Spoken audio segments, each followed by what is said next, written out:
We know, we knew that when we got here, we knew that we were not going to get any welcome party better than this or less than this. Kanye issue is a very peculiar one, and the Federation, we don't have choice than to make sure that we do what is needful, because he's attempting a World Guinness record, riding this kilometer of about 500 kilometers, Enugu to Lagos. So that is why we have to organize and make sure that it's in line with UCI international break practices. Among those who witnessed the accomplishment are his parents, Nigeria Cycling Federation members, journalists and government officials, including Lagos Commissioner for Youth Development, Mobolaji Ogunlende Abubakar. This is deliberate, this is intentional. It's to showcase that indeed we have what we call youth inclusion. As you can see here, we have our Ibile Youth Leadership Academy that were inaugurated a couple of weeks ago. They are here to receive Kanye. Again, youth inclusion. We ensure everybody is carried along and no one is ultimately left behind. As you can see, we have Sports Commission, we have the young people, we have the Office of Disability. All of this is part of social inclusion, and that is why we have been, again, deliberate and intentional to ensure that these are the groups of people that welcome Kanye, just to showcase the fact that we are also walking the talk. We will continue to be intentional as a government under the leadership of our Governor Babajide Olusola Sanwo-Olu, who will officially receive Kanye and his entire team. As the feat is on the eve of World Autism Day, the message carries more weight. Indeed, with the right support and encouragement, impossibility is only a myth, as Kanye Chukwu Tagbo Keke has been able to prove again. 40 teams are set to lock horns in the third edition of the Spires 5-a-side Niger Street Soccer Divisional Qualifiers. The tournament will be played across the 5 divisions in Lagos, and 3 teams from each division will secure their spot in the state championship later in the year. The representatives of the respective teams, which consisted of coaches, players, team managers, and other technical staff, were present at the draw ceremony held at the Spires headquarters in Victoria Island on Tuesday. In the Lagos Island Division, Loverboy FC will file out against Dolphin FC. JS Sports FA will be up against the Alphas FC. It will be Greater Tomorrow Kings FC, while Cohesion All-Stars will entertain White Tigers. In Ekbe, Prime 11 will host Abia FC. Prodigy Football Club will be up against Netbreakers FC. Ango Sports FC will file out against Top Football Club, and the Crown FC will square up against Papa SA. In Ikorodu, it will be God Bless FC against Better Tomorrow. Orion and Leon FC will lock horns against Muludun Football Club. Ad Hoc FA will take on Diamond FC, and Lofty Skills will square up against New Generation Football Club. The fixtures for Ikeja Division are D-Boss FA versus Blood and Sand FC. Zion FC will file out against Useful Use FC. Combite FC hosts ASD Academy, and OCK FC will match up against Wasola FA. Action in the Badagry division will see Royal FC host Smaller All Champions.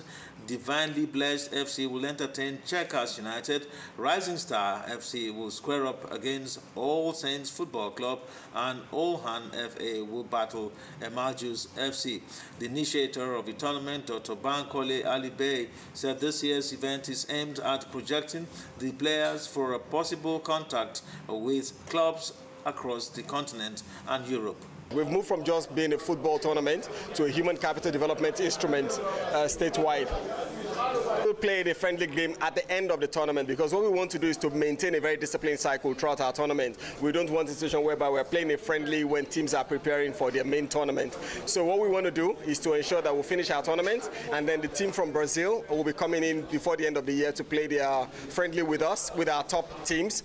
And apart from that, we're going to have contingent from 2 football national football teams in two club sides from Tanzania. Pamba FC and one other team are coming to watch the tournament, particularly the state level tournament from the semi-final to the final, the quarter-final, semi-final, and the final. They'll be coming to watch that, and also they're looking to take some of our players as members to come and play in their own tournament in their league in Tanzania.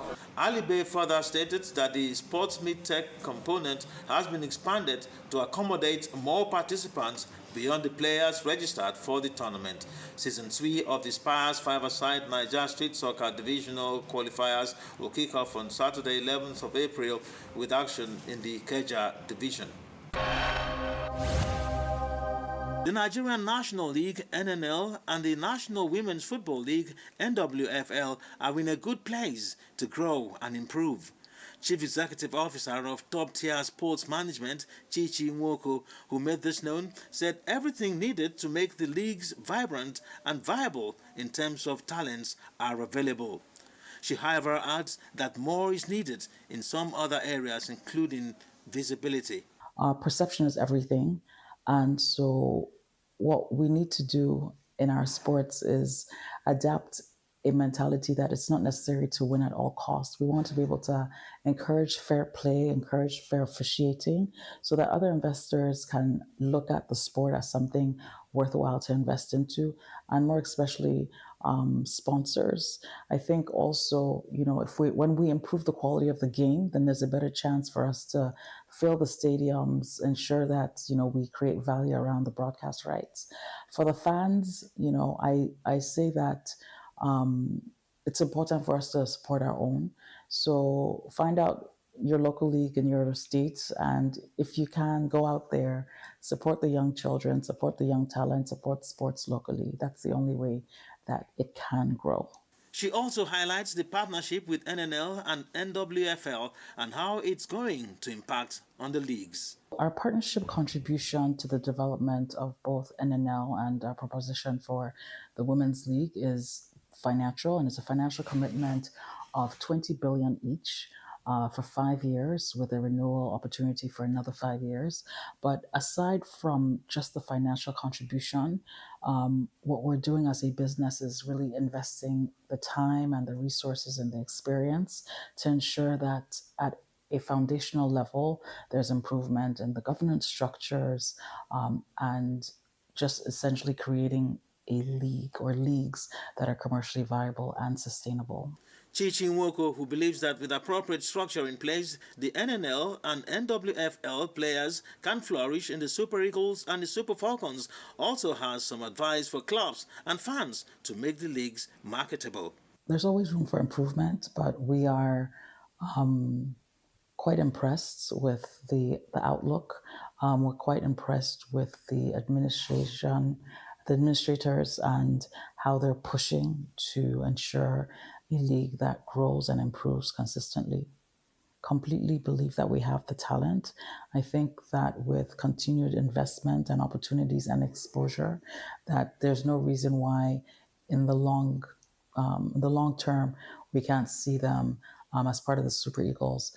For the Women's League, we're already seeing the talent, as most of the players from the local leagues are part of the Falcons, and the Falcons have an excellent history of winning. They've won the last 10 of their titles, and we see no reason why they won't win this 11th one coming up. As one who understands Nigerian football very well, both on the men and women's fronts, Chichi Nwoko gives her perspectives on whether the Super Falcons can successfully defend the WAFCON and make it a record-extending 11th title. As a proponent of our local teams, as a huge supporter of our women, I think that they have the pedigree, they have the experience, they have the camaraderie together as a team to really play hard. I don't think it will be easy. I don't think it'll be a cakewalk, because the other teams are equally as good and they want it badly for their countries. But the Super Falcons absolutely have everything it takes to bring that cup back home. The Nigerian Boxing Federation has announced a list of 20 pugilists for the final phase of trials for the 2026 Commonwealth Games. The outstanding boxers, which included 10 male and 10 females, secured their passage as finalists at the just concluded National Boxing Week and Commonwealth Games Open trials in Lagos. The women's category is headlined by African Games gold medalist Patricia Mbata, based in the United Kingdom. Others are Udete Happiness in the 51 kilogram class, Gafara Fatia 51 kilograms, Ajisola Khadijat 57 kilograms, Badamosi Aishat 57 kilograms, and Shodikbe Damilola 60 kilograms. Also on the list are Ismail Abibat 60 kilograms, Orakwe Blessing 70 kilograms, James Quinn 70 plus kilograms, and Odoka Celestina 70 plus kilograms. The men's division also produced exciting fallouts as diaspora boxer Kenneth Aniboro claimed the top spot in the 90 kilograms class. Other male finalists are Ogunremi Michael 55 kilograms, Habib Kasim 55 kilograms, and Abdurrahman Abdul Wahab 65 kilograms. Also in the lineup is Salim Ridwan 65 kilograms, Foley Hassan 70 kilograms, Nwoha Pressure 70 kilograms, Daniel Joshua 80 kilograms, Sharafaddin Fawaz 80 kilograms, and Abiodun Adesoji 90 kilograms. The Vice President, Nigerian Boxing Federation, Honorable Omonle Imadu, commended the resilience of the athletes and officials, noting the intensity of the trials showed that the boxers will make podium finishes at the 2027 Commonwealth Games. More than convinced that with what we've seen so far in the boxing week in the trial, all we just need is to imbibe or put some little more technicalities as required. And I can assure you, Nigerians should be rest assured that this Commonwealth, we are going to put a hand to the long time, 24 years drought without Commonwealth medals. It's the Commonwealth Games in the next few months. Between now and then, I would like to do a few things. First and foremost, I've got the English National Championships coming up. I've got a few other international tournaments as well around the world I would like to take part in.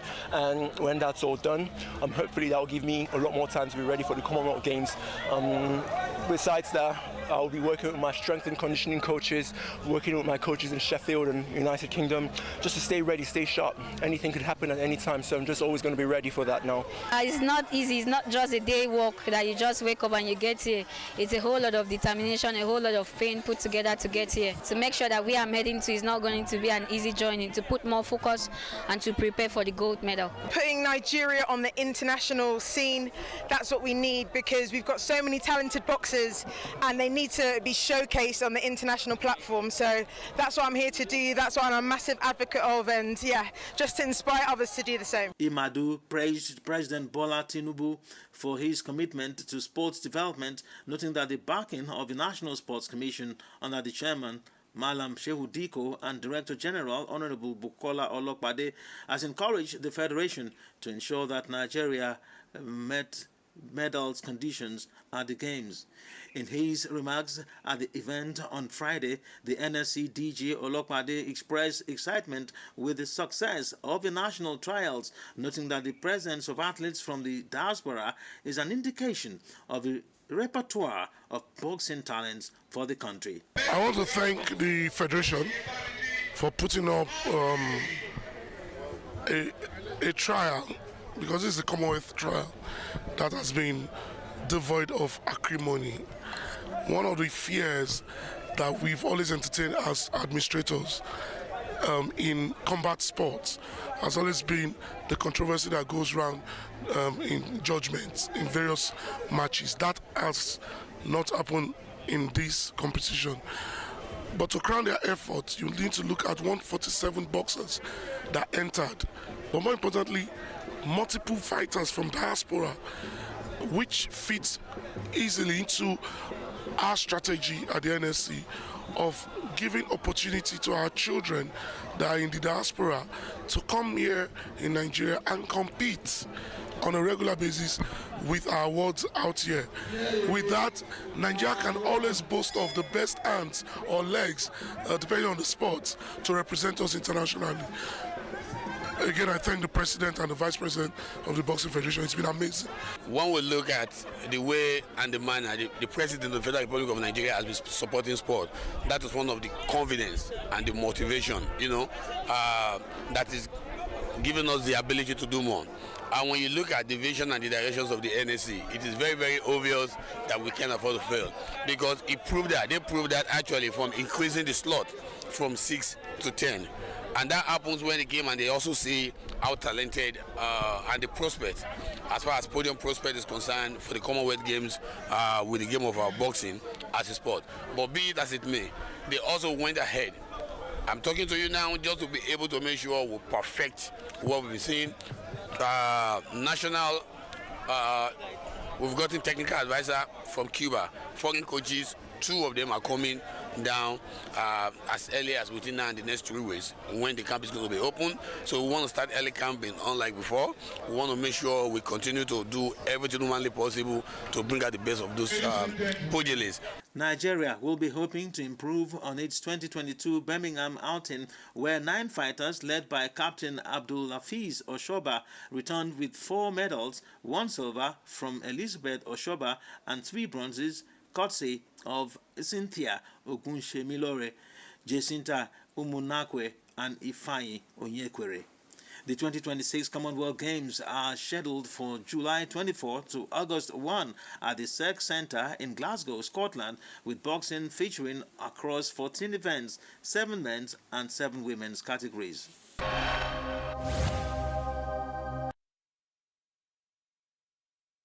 If they move forward in the table or go beneath or below, the positions where they are at the moment. My name is Samuel Morris, and Kashmir Ajubike, jersey number 16, Innocent Gabriel, but he's now the one going to be also backing out commands to the boys on the way here at the Ayimba International Stadium, and we're underway.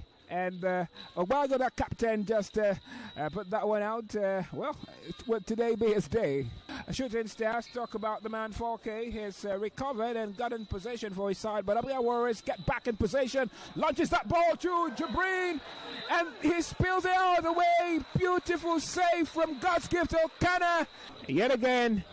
But if there's something to note, the visitors have quite grown in confidence in the last few minutes. But now that's Jabrin falls! Beautiful save again! Beautiful save! Godwin, Gabriel, Keshme, Suraj, flushing it into the box, and that's the goal of the day, the opening goal by that man. He tried it first and couldn't get it, tried the second time, couldn't beat him, but the 10th time we're asking has got an opening goal of this very encounter. Chukwuemeka Obioma makes it 1-4 Abia Warriors, and it's Abia Warriors 1, Shooting Stars 0.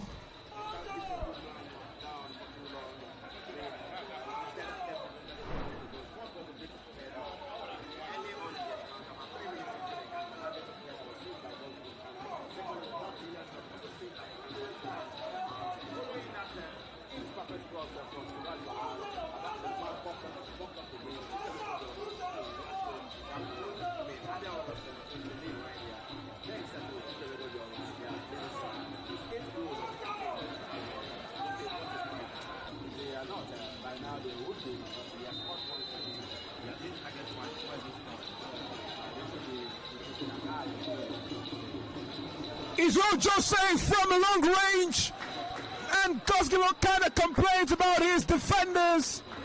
You're not protecting me, he's squaring them. Jatafian Sergeant forward, finds 4K. 4K finds Sadiq. Sadiq couldn't keep it, and the Innocent got it, and now it's Chukwuemeka Obioma, and Chukwuemeka misses by inches. Can score directly, but he's taken it. And well, the center referee, Barau has signaled the end of the first half of this encounter. as Abia Warriors go into the break with a lead thanks to Chukwuemeka Abioma, who scored in the 18th minute of this encounter to put the home side in front. But well, it will be left to determine what happens in the second 45 minutes of this duel as both sides go into the tunnel and gets a break before the second 45 minutes. Kesme sends it to Chukwuemeka Abioma. Chukwuemeka is 1-on-1 and he buries it. He buries it past. Just gives Elkanah. Elkanah is stoned. It's not stoned like Hannah, but is shocked at the fact that his men have let him down and has conceded a second here at the Ayimba International Stadium. He's puzzled. He did not see it coming, and the man who beat him at first in the first half has beaten him again in the second half, and it's Abia Warriors 2, Shooting Stars yet to find the back of the net.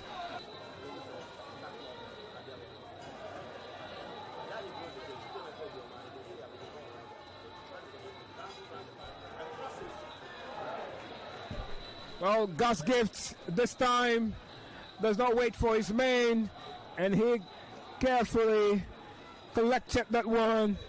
Shooting Stars.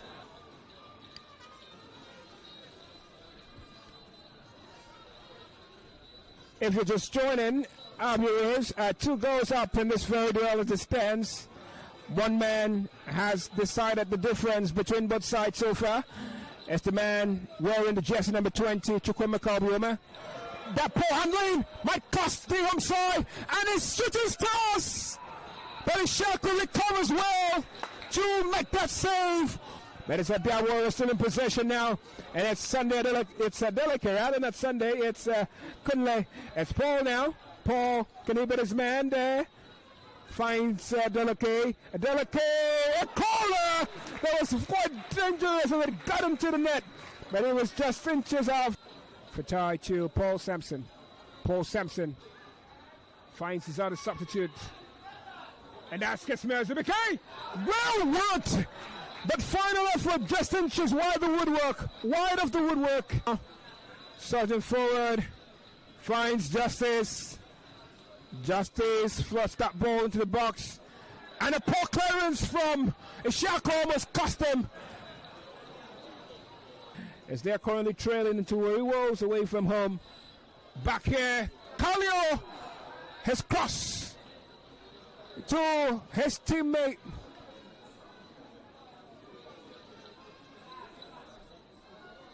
It's Israel Joseph with a solo run, and it's Chiriman Pring who fails to convert. Just him.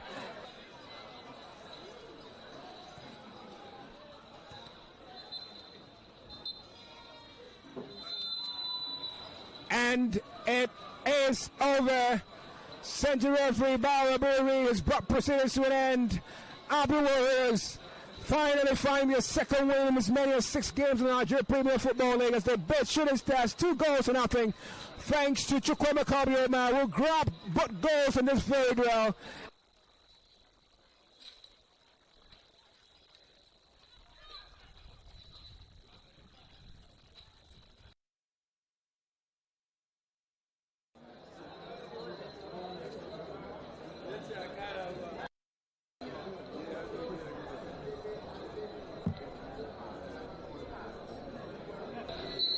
That's the kickoff whistle by Mr. Kalshingi as the Bani Alawo of Plateau United gets us underway.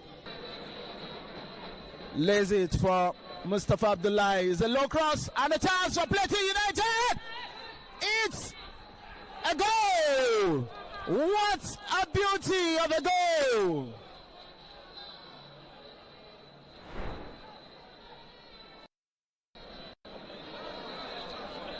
Good combination. Vincent Temitope. Mustafa Abdullahi delivering it very well. Now from the halfway line, Ojikalo for Barau FC. Looking for Uche Moses. Sunday Anthony turns round, lays it. Henry Ozonye, chance for Barau. There's a low shot, a feeble one. Gets it. Closely marked by Abdullahi. Moses tries to find a way. The cross comes in. Point away by John. Beats his marker. Still with it. Lays it for Ekau. There's a chance.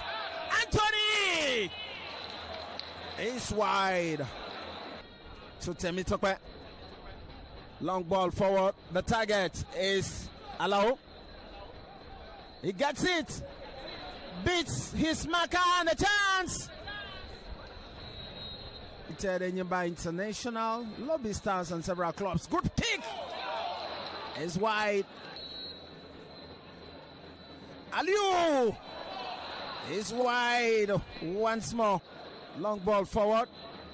Isaiah gets it from the right and takes a shot. Anthony! 1-1.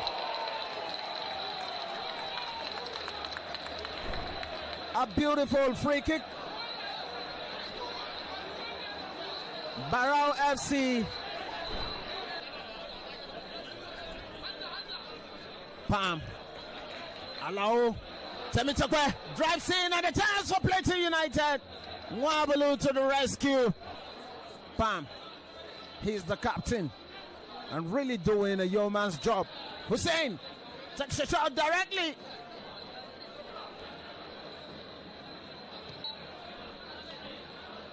And the whistle by Mr. Kalshingi brings the first half to an end. It's halftime at the Sani Abacha Stadium. Barau FC 1, Plateau United 1. O.C. Martins and Dawa Victor are set to come on. Atule. Aliu. The cross comes in. And narrowly. Sunday now for Plateau United. Still with the ball. O.C. Martins crosses. Mwabulu. This is Aliu. And fires directly. He's wide. There's a poor one. Hussein takes over. Plateau United. Breaks from the left. O.C. Martins. It's a chance. Lays it for Victor. Good save by Mwabulu.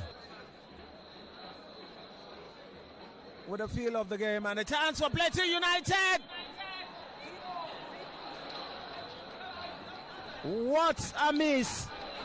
Hussein. Lays it. And a chance for Plateau United. It must be it. No. Saved by Nwabalu. And still a chance. Victor is blocked.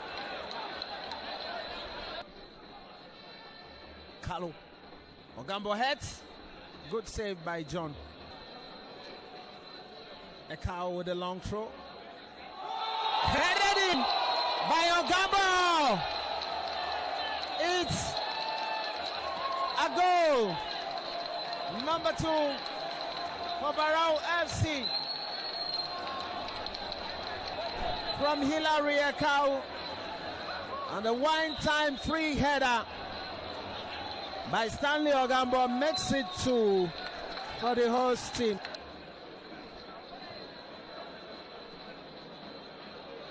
Umar. Ogambo gets it. Oh, Chibundu fires wide.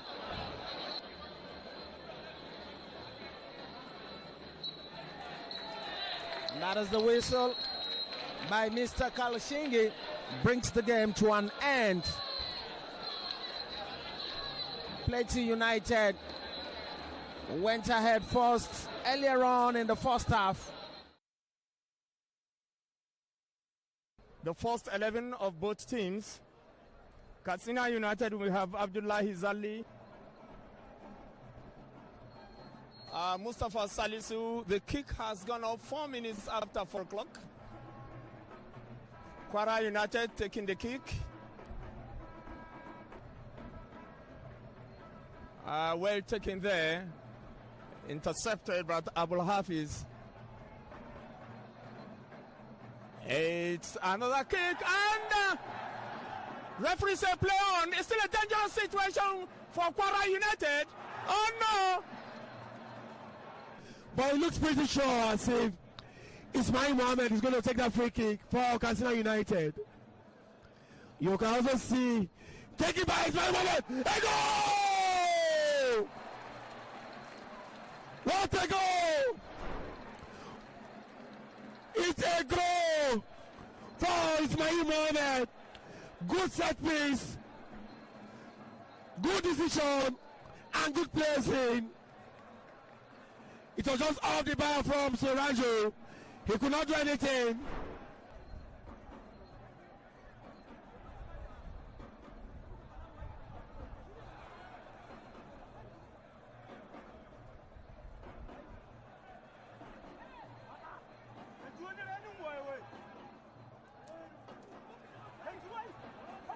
What an attempt here! What a goal! And Equalizer goal! A brilliant equalizer goal for Kwara United. A goal scored by Austin John Mark, jersey number 11, making the scoreline to be equal. And a counter between Katsina United and Kwara United. The scoreline remained 1-1 for both teams. Goal scorer Ismail Mohammed. It went straight to the hand of Suraju. Will be taking a kick advantage there and straight into the hands of Suraj Ayelesu. But he could not get out properly. And another corner kick again. Oh no! That ball rolls out. Goal! Oh no! Surajo Ayelesu there. As shown by Kabir Yusuf, fourth official from Bauchi. 3 minutes. Oh no! We are almost getting to the end of the added period. Referee Chubuzo from Enugu lost his whistle, signifying the end of the first stanza of this game. And it has not been so much smooth for the home team. And it's a spot kick for Katsina United. We're back on second half now. Both players are back from the dressing room. Our scoreline still remains 1-1. A pressing moment for Katsina United now. All right, now Kwara United on the possession of the ball. Still Kwara United. A long one taken, but that's a goal kick. And on the other side, for the Kwara United, they are looking much more improved this evening with good defensive play and goalkeeper Surajo Ayelesu there. As a roadblock for Kwara United, every ball contested against him, he won all of them.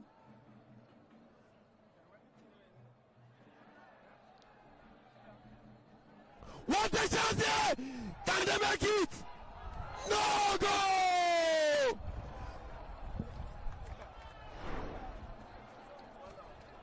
Goal for Kwara United!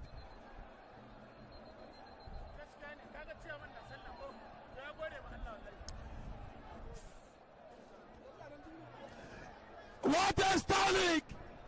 What a strike! What a brilliant set piece here!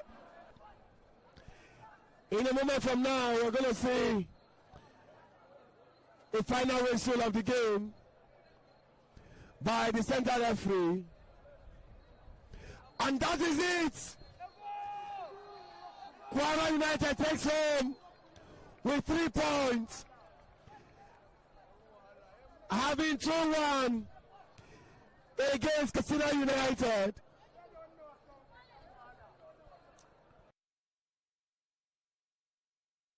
From the home side, the lineup for the Ahmad John.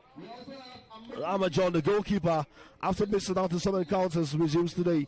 Farouk Umar is back after going on a long injury. Harrison Emma sits on the bench. Ifeanyi Ichekube, the goalkeeper, Abubakar Ibrahim, Felix Oloye, Asami Ibrahim, Chiboeze Damian, Sunday Akimoladu, AS Dabai, Amadou Liman, Serki Ismail and leads attack. Chester there by Vincent. Player down by the ref, versus player on now. Vincent, good touch there. And Vincent! What a goal! Vincent, a bit of goal number 8. What a goal there! Good touch there, good teamwork. At the end of the day, back into the back of the net. Glorious moments.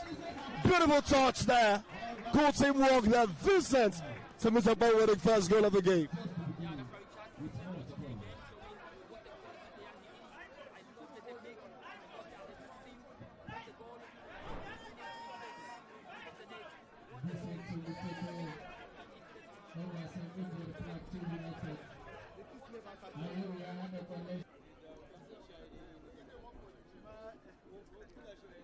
One 0 the scoreline is. And here is a chance. Dambani Alao breaks in. And here is the box. Etihad tries the shot. Flicks the hand of the goalkeeper though. Vincent Liman waiting for the pass, and here he gets it. Sabiu Ibrahim also with a touch to Felix Oloye. Oloye with the play. Good turn there by Godfrey. Godfrey John in the box. Etihad of Plateau. The crossing. Straight to the hands of John Amma. The boy tries to find his way through. Beats 3 players but loses it now. Vincent, good play there to Isaiah Sunday. And yeah, Isaiah Sunday has Dambani Alao on the other side. Isaiah Sunday on the Sunday gets his second of Plateau United. 2-0 on the scoreline. What a break there. What a goal. 2 goals for him. 2-0 for Plateau United. And his name on a Sunday is Isaiah.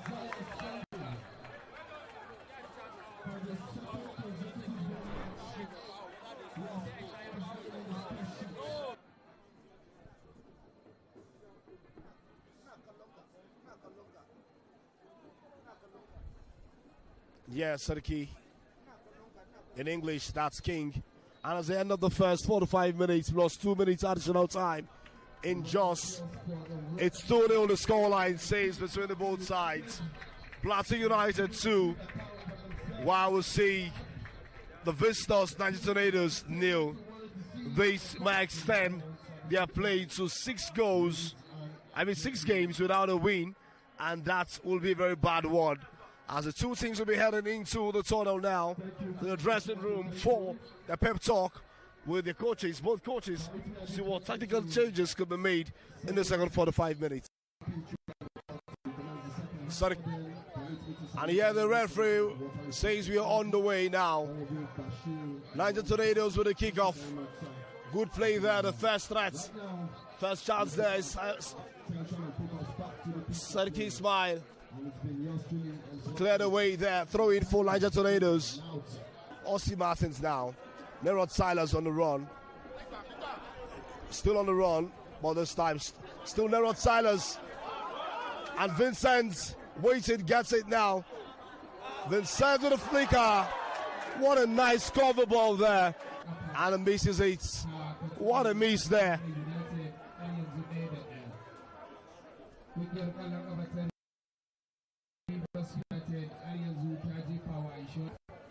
And yeah, Nerod Silas again. Nice one, what a goal! What a shot, what a goal! What a goal! And it marks his name, Nerod Silas. What a goal! That was a cracker. No one saw that coming. Nerod Silas is back. Nerod Silas is back. And here the home fans. What a stunner, an amazing shot there. And here is the chance now. Will they be able to do anything from the throw-in? Majid Muhammad is quite stunned about his performance today. Not what he expected with his team. Ogumbote once again. And here is another 90 minutes Plateau United 3, Tornadoes 0. It was a great encounter. The both sides played very well, but the better side got the day. 3-0 on the scoreline. First, it was Vincent in the 6th minute. We saw that man by name. No other person but Isaiah Sunday was the second on the Sunday.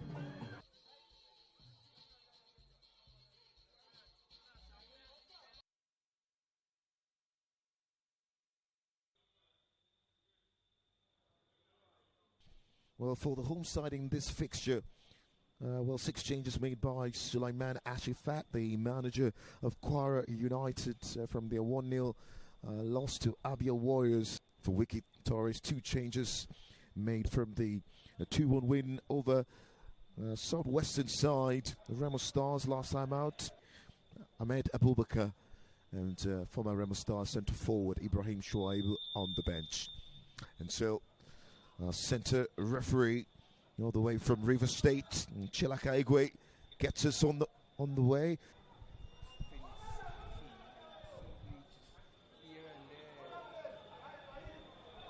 Good combination play down this right-hand side. Abdullah Fiz balling to the area. And, well, a chance for Raheem. Oh, the finish comes in there. And it's Kanye Hakim back into the starting 11. Back with a wave of glory.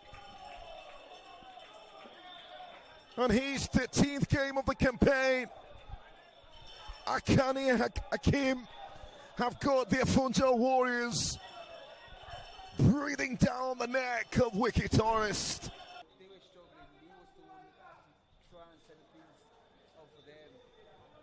Now they come forward to hear. Well, that's a brilliant ball into the 18-yard area. Oh, the strike comes in there. And can't get past the goalkeeper, Imam Bala. Comes out second besting that, sorted out by Alba Musa. Oh, that's a brilliant strike! Oh, Toib Kidado. Into Hassan Musa. Good combination back to Musa. And drugs his effort wide. A momentary ban. Not just now being upturned. Oh, that's a brilliant pass by Hakim into Abdul Rahim. Well, finding Samshadin out wide to Tahir. It's got great pace, and then the call back into the area. And Saraju inside. And seconds away from the end of this first half, and centre referee Chilaka obliges. It's been 45 minutes.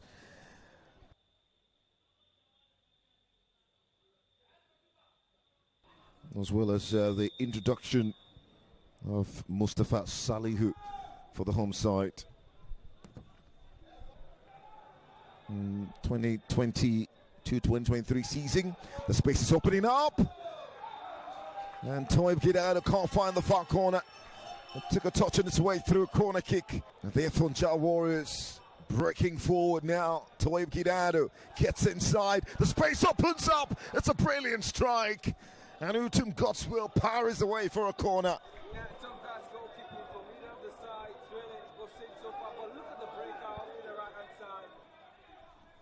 7 years now in the top flight, Kwara United, but they've got some defending to actually do. Imamu Bala, can they find the finish? Oh! Mustafa Salisu to Samshadin into space, the chop back, Kidado gets away for one, clatters into the man, and the referee points to the spot. A big responsibility from 12 yards. Home away from home. And he steps up. Oh! Against the crossbar. Poor ball given away. Picked up now by Kwara United. Oh, the strike comes in there. Samshadin again. If anything, he's made the centre-backs really occupied. And that's it.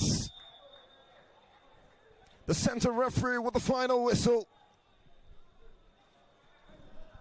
And what has been a breathtaking 90+ minutes of football on the heavy footsteps of 22 warriors who knew exactly what this meant in that ghostly void.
Please double continue. Round of 16.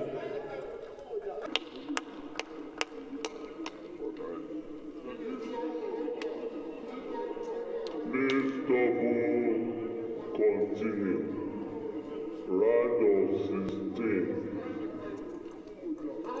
Match number 3.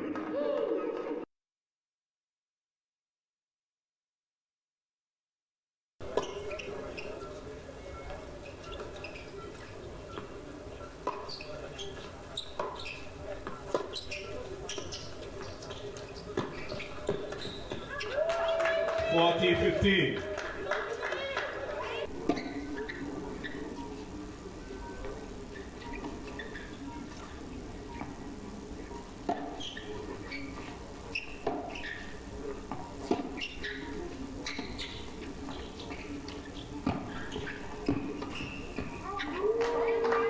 40-15.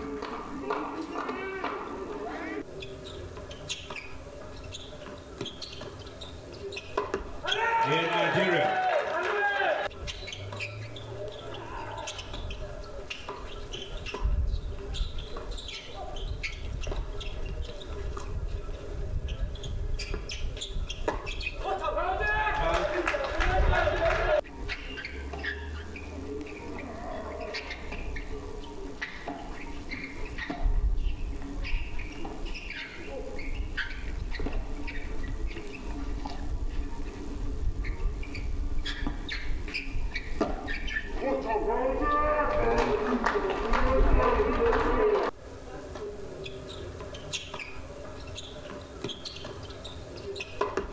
In Nigeria.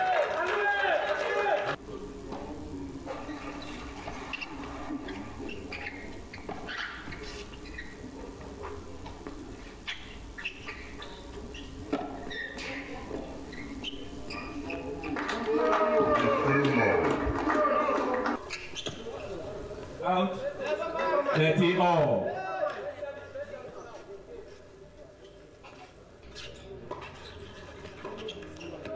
$15-30.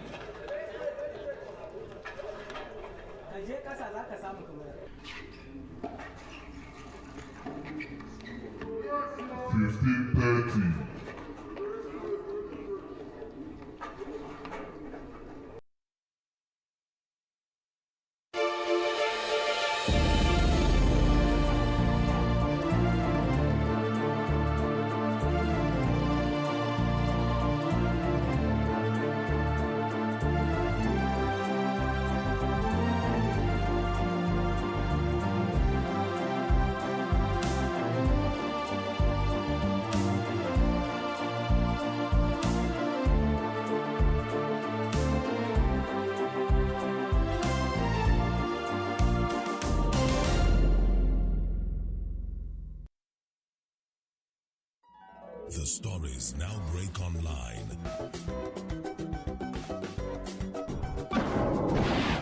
Don't miss anything from our real-time updates and exclusive content. Follow and participate in discussions on live TV studio programs to shape the narratives. Subscribe, engage, and share from AIT.live at AIT_online on X, AIT Online on Facebook, Official AIT Live on Instagram, TikTok, and Threads, AIT_live, and AIT Livestream 1 on YouTube. Stay connected with AIT. On air, online, on live. The issues as they break. The multitude, the political figures, the state and non-state actors. It's a serious threat to democracy. And our government seem to be incapable of protecting. The scheming. This is not a period we should say bow and go. Every part of this country is equal. The intrigues. There can be no one person that is bigger than the party. Deft moves and the momentous declaration. We didn't get any protection. I'm not particularly against anybody. We track and capture them all. I don't believe in godfatherism in politics. Follow in-depth analysis and no-holds-barred interviews. Armed forces of the country is well capable. They need the political will. Are they just waking up from sleep? Is there complacency? Feel the pulse of happenings in the political arena on AIT Democracy Today.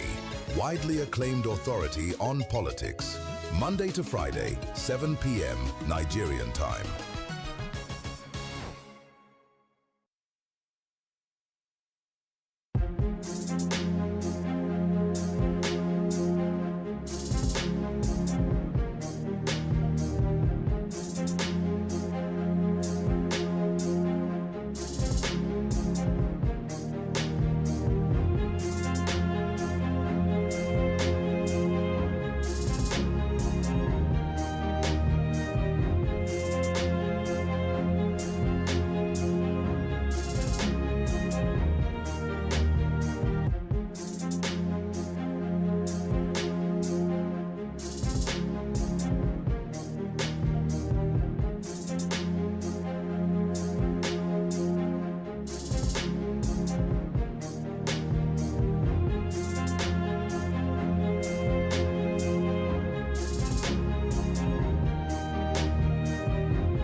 The stories now break online. Don't miss anything from our real-time updates and exclusive content. Follow and participate in discussions on live TV studio programs to shape the narratives. Subscribe, engage, and share from AIT.live at AIT_online on X, AIT Online on Facebook, Official AIT Live on Instagram, TikTok, and Threads, AIT_live, and AIT Livestream 1 on YouTube. Stay connected with AIT. On air, online, on live. The issues as they break.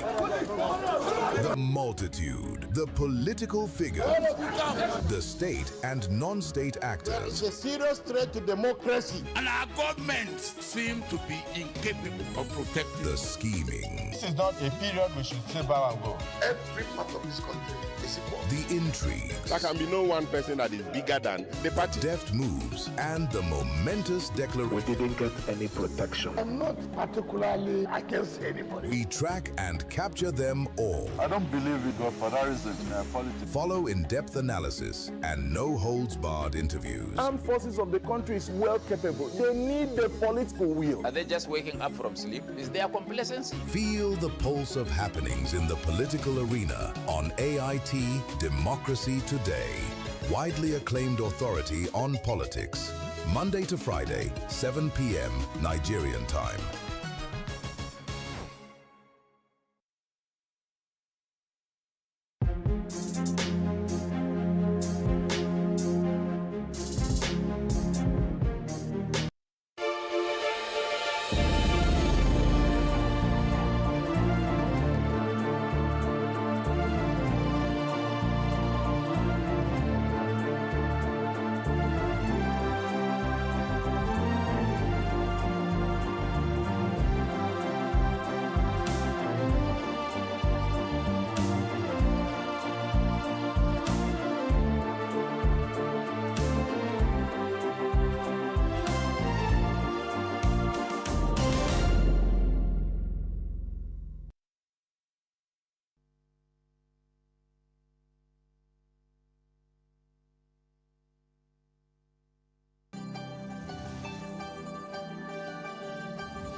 At least 90 people killed in China gold mine explosion.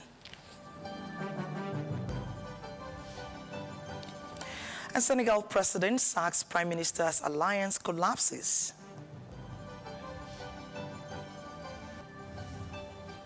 And Putin vows retaliation after accusing Ukraine of hitting students' dormitory.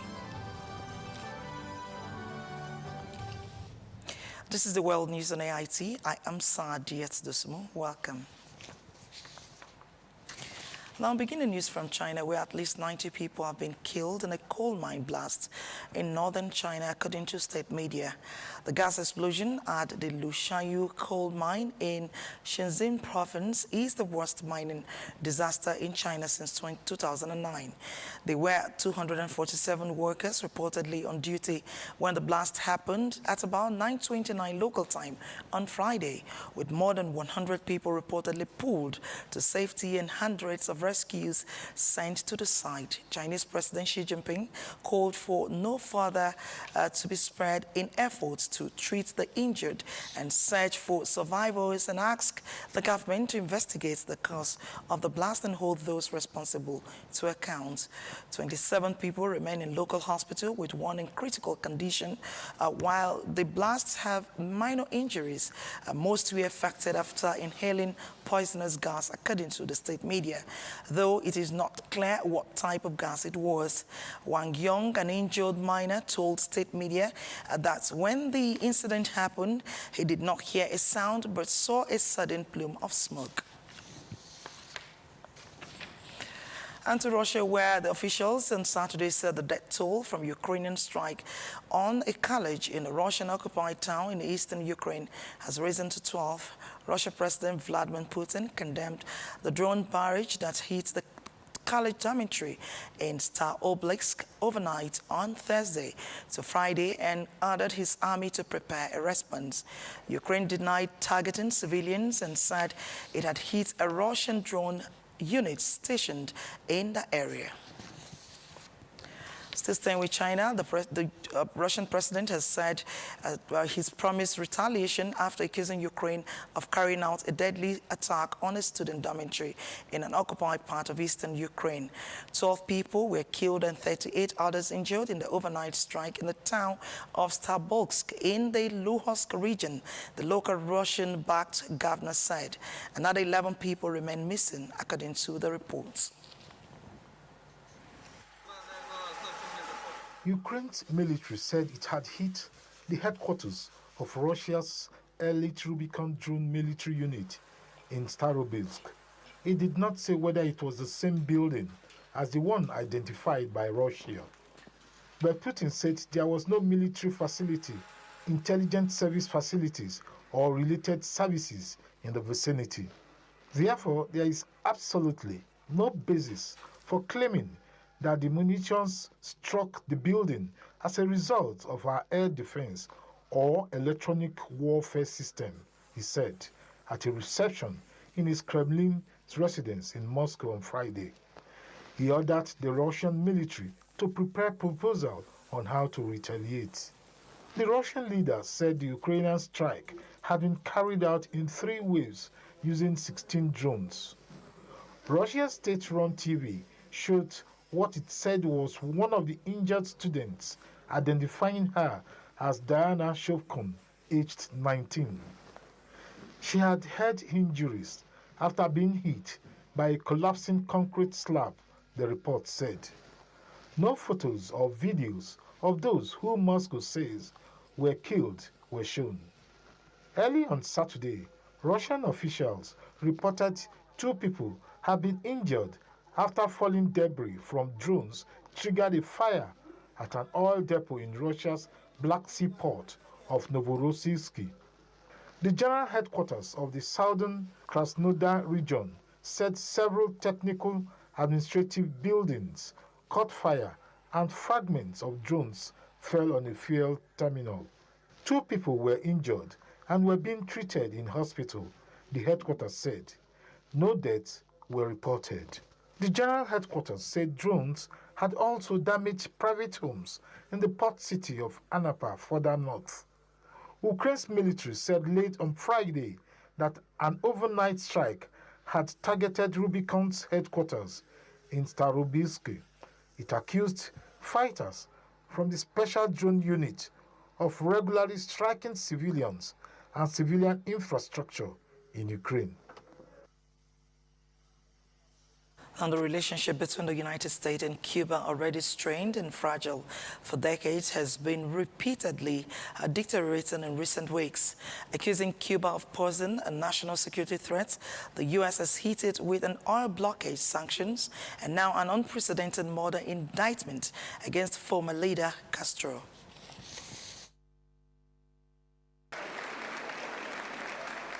Washington is also warning that a peaceful agreement with the Caribbean nation is unlikely, while Cuba says the U.S. is using a fraudulent case to justify military intervention.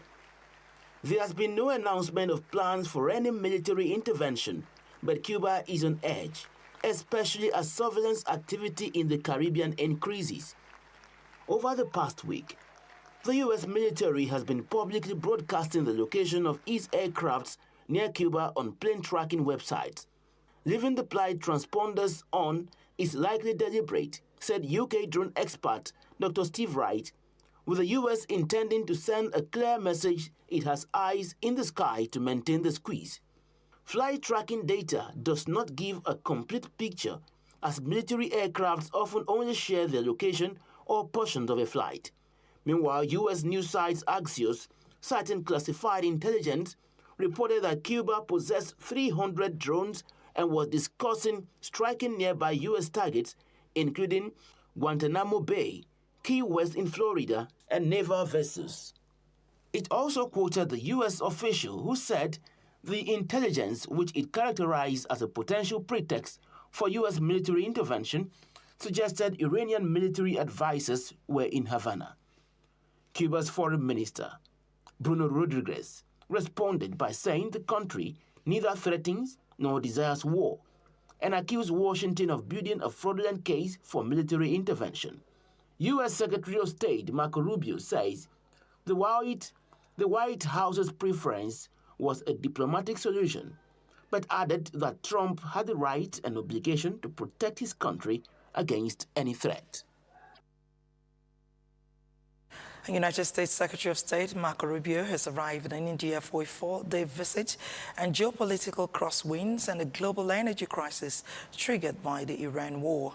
He arrived in the eastern city of Kolkata, formerly Kolkata, in the morning local time. His busy itinerary also includes visits to Delhi, Jodhpur and Agra.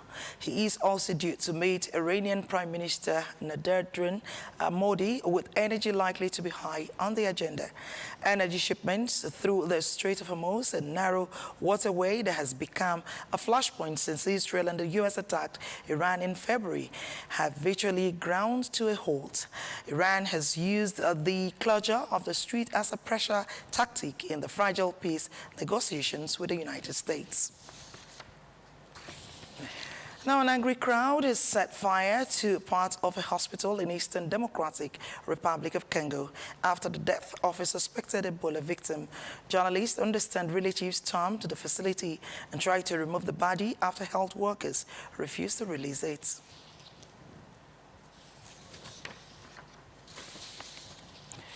Now, Friday's decision by Senegal President Bassirou Faye to sack Prime Minister Ousmane Sonko is generating unease. The president rode the power in the 2024 election on the back of Sonko, who was barred from running by the former government after being convicted for defamation. But the rapport between Faye and Sonko has been fractured for a while now. At the start of this month, President Bassirou Faye had criticized Prime Minister Ousmane Sonko's, quote, excessive personalization within the ruling PASTEF party. Sonko was dismissed via a presidential decree read on state TV. That decree also dissolved the entire cabinet. Same Friday, Sonko wrote on social media that he would, quote, sleep soundly at his home, where supporters rallied after the announcement. The 52-year-old was mayor of one of Senegal's far-flung cities and had generated a passionate following over a decade ago with his nationalistic rhetoric. His PASTEF party, which fielded his then protégé, Bassirou Faye, won outright in the first round of the 2024 presidential election, beating erstwhile leader Macky Sall's nominated successor. The winning party's promise of a profound political shake-up, the vow to fight corruption and rejig of the economy mired in debt, swayed voters, most of whom are part of Senegal's youthful population. Sonko had been barred from running in that 2024 election under controversial circumstances following a defamation conviction. Charges he maintained were politically motivated. Last month, Senegal's parliament, which has the PASTEF party in majority, approved a bill that throws out a defamation conviction as making any candidate ineligible to run for president. This opens the way for Sonko to contest the 2029 presidential election. Whether President Faye will sign that bill is the next political question, as he is entitled to a second term. Now, joining us to give his perspective on the sacking of Senegal's Prime Minister is Adama Gaye, an African political affairs commentator and former ECOWAS Director of Communications. Thanks for joining us on the World News, sir. My pleasure being with you. Thank you so much for having me. All right. Now, you are Senegalese and you've watched both men closely. Was this split inevitable, or did something specific break the Faye-Sonko alliance? I'm speaking to you from Accra, Ghana. Okay, beautiful. And this is indeed something that was expected to arrive. Okay. Because the two, they were really at loggerhead for quite a while.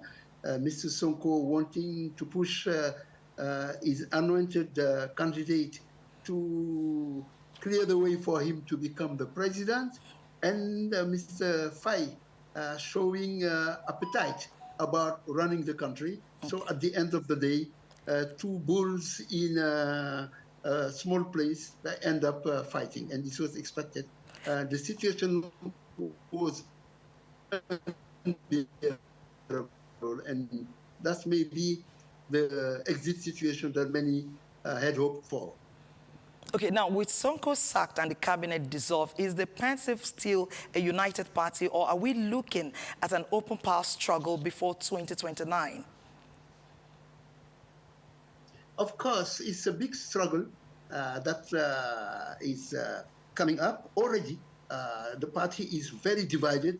Many people are resigning from the PASTEF party, even those occupying key positions, running parastatal and others. But in addition, also, Mr. Faye, the president, has created his own coalition called Jomai Coalition, where he has tried to bring along towards him people who used to belong to the previous regime. Okay. And he's calling on reunification when the passive people are saying, no, we need to face the challenges and respect the words of our commitment when we said to the Senegalese people that we will fight those people who killed the Senegalese, that we will restore democratic rules, that we will make sure that Senegal become a sovereign state, get away from France, all the stances that Mr. Diomaye Faye doesn't seem to follow. And last but not the least, also yesterday, we heard the Prime Minister, ex-Prime Minister, Mr. Sonko, saying that, by the way, in Senegal, we may even enhance the law against homosexuality, which is a big topic in Senegal, and that he has created a lot of noise around the world, from the West to from France, America, everywhere. They've been reporting about this statement. This may have caused an additional layer to the crisis that we have been experiencing within Senegal. Okay, now we understand that Sonko's supporters rallied immediately after his sacking. Should President Faye be worried about unrest on the streets of Dakar? Oh, of course, you have. This is the type of politicking. Some people went to Sonko's house. They are not the most important group that we see rallying around Mr. Sonko. On November last year, 8, Mr. Sonko managed to organize a meeting, which he called the Terra meeting, where there were 150,000 people around him. Yesterday, maybe 1,500 people. So it's not a big deal. And also, at the same time, within the university, many youngsters, students who used to belong to Sonko's leadership, they were in the university shouting, Jomai, Jomai. What I'm telling you is the country is facing very serious hurdles. The economy is decaying. We have to pay from now to July nearly 1,215 billion CFA, nearly over maybe $2 billion out of to servicing the debt of a country that is suffering. We don't have an agreement with the IMF. We face other problems like the security in the region. We face unemployment of the youth, economy, the natural resources, so on and so forth. And rule of law is not properly addressed. Okay. That is why myself, I'm talking to you from Accra because I left the country as a political exile, considering that the rule of law is not respected, and I will not allow myself to become a target of the government that is lost really at this very moment. And I think that the problem is, yesterday they fired Mr. Sonko, but most likely Sonko and Jomai, they came to power in a duo. They may have to leave the place in a duel, in a fighting one-on-one, and the country may wish to see a fresh start through the organization maybe of a local election, of a parliamentary election, and who knows, a presidential election, and who knows, don't invite the military staying in the surrounding to come in and change the nature of Senegal of being the sole West African country to be without military experience at its leadership. Thank you. I think the situation is very serious in Senegal, and we must fix it in order to salvage at this stage the democratic aspiration and what has been the symbol of Senegal. It has to be addressed, and the rest of the world and West Africa need to be very worried about Senegal. Okay, thank you so much, Mr. Adam Agaye, for being on the World News for today. And we are hoping that you're very safe in Accra, Ghana. My second home. I love it. Thank you. I love Nigeria, by the way. Thank you so much. Thank you. Now, moving ahead, Nigeria and Poland have agreed to expand cooperation in digital innovation, cybersecurity, trade, and maritime security. The pledge followed a meeting on Wednesday between Foreign Affairs Minister Ambassador Bianca Odumegu-Ojukwu and Poland's Deputy Prime Minister and Minister of Digital Economy in Abuja. According to a statement by the ministry spokesperson, Abia, both countries will explore new partnerships in artificial intelligence, digital transformation, agriculture, defense, infrastructure, education, culture, and tourism. Odumegu-Ojukwu reaffirmed Nigeria-Poland relations, which began on the 30th May 1962, and commended Poland's recent peaceful presidential election. She outlined President Bola Ahmed Tinubu's economic reforms to improve ease of doing business and attract foreign investment, urging Polish firms to expand operations in Nigeria. She also thanked Poland for supporting Nigerian students affected by the conflict in Ukraine, describing education as a vital pillar of bilateral ties. On security, the minister stressed Nigeria's commitment to combating terrorism, piracy, and transnational crime. She called for deeper collaboration on intelligence sharing, cybersecurity, and counterterrorism, and urged quick conclusion of a proposed MOU on maritime cooperation. Nigeria and Canada have renewed pledges to expand cooperation in trade, renewable energy, technology, security, and education. Foreign Affairs Minister Ambassador Bianca Odumegu-Ojukwu disclosed this during a high-level talks with Canada's Secretary of State for International Development, Radib Asaria, at Tafa Balewa House in Abuja. According to a statement by the ministry spokesperson, Abia, Odumegu-Ojukwu described the visit as timely, aimed at Nigeria's ongoing economic reforms to attract foreign investment. She highlighted opportunities in renewable energy, digital innovation, fintech, solid minerals, and creative sector, and also called for greater Canadian investment. She also stressed the need for stronger collaboration on intelligence sharing, counterterrorism, and regional security, noting that violent extremism continues to threaten stability and livelihoods. Asaria commended Nigeria's strategic role in Africa and the growing strength in Nigeria-Canada relations, citing the vibrant Nigerian diaspora in Canada. He reiterated Canada's support for development initiatives in education, climate resilience, women's empowerment, youth development, and sustainable economic cooperation. Let's take a break. When we come back, we'll bring you more reports. Please stay.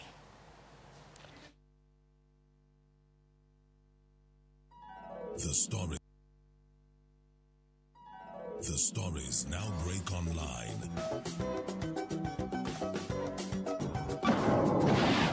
Don't miss anything from our real-time updates and exclusive content. Follow and participate in discussions on live TV studio programs to shape the narratives. Subscribe, engage, and share from AIT.live at AIT_online on X, AIT Online on Facebook, Official AIT Live on Instagram, TikTok, and Threads on YouTube.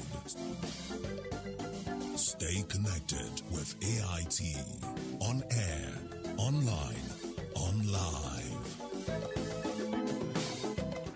Glad to know you're still there. Now, Nigeria's security reform efforts received international attention in Abu Dhabi, United Arab Emirates, as global security leaders gathered for the 9th International Exhibition for National Security and Resilience, ISNR 2026, held under the theme Securing Tomorrow Today. The forum focused on terrorism, cybercrime, border protection, artificial intelligence, and emergency response systems.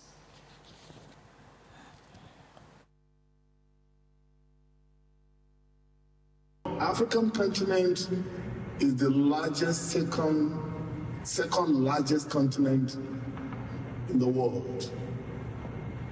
How do we earn stability? No country is in isolation.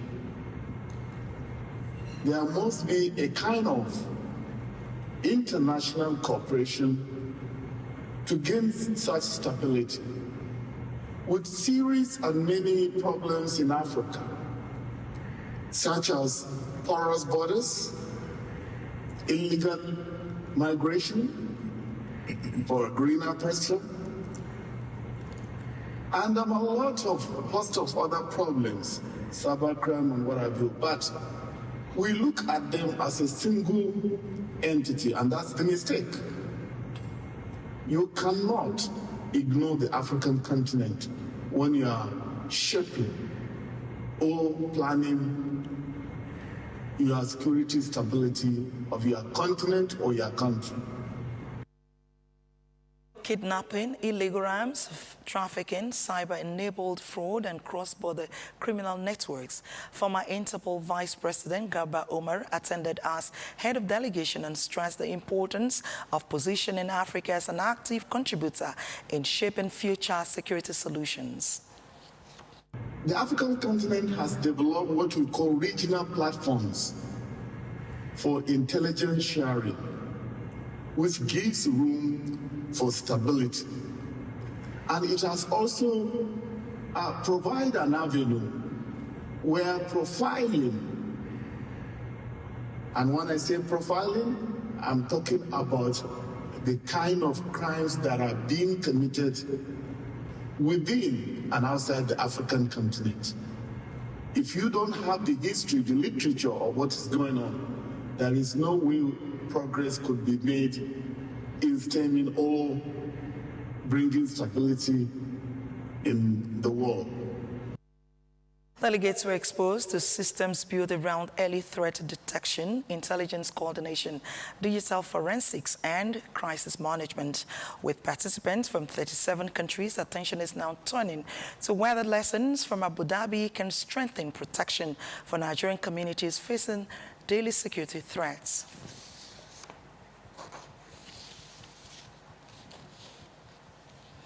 The Nigerian Navy has intensified efforts to disrupt the infrastructure supporting crude oil theft in the Niger Delta with recovery and neutralization of multiple crude oil staging sites concealed within creek networks in Delta states. In a statement signed by the Director, Naval Information, Navy Captain Abiodun Folasho, the operations were conducted by personnel of Nigerian Navy Ship Delta under Operation Delta Sentinel as part of ongoing intelligence-led efforts to combat crude oil theft, illegal refining activities, and pipeline vandalism.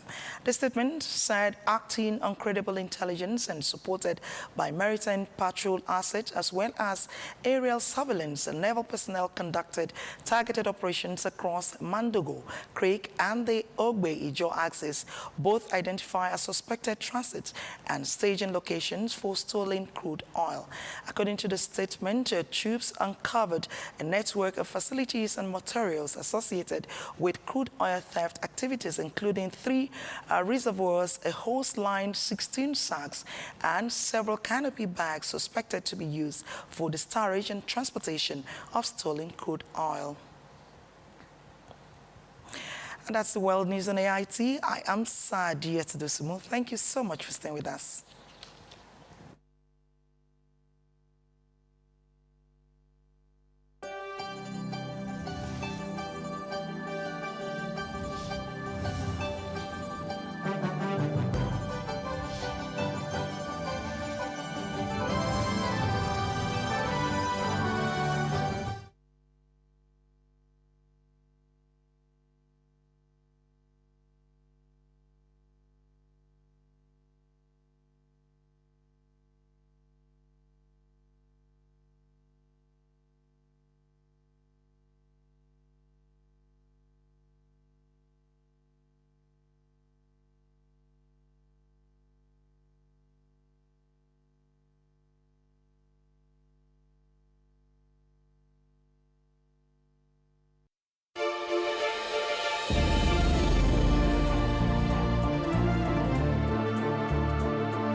The stories now break online.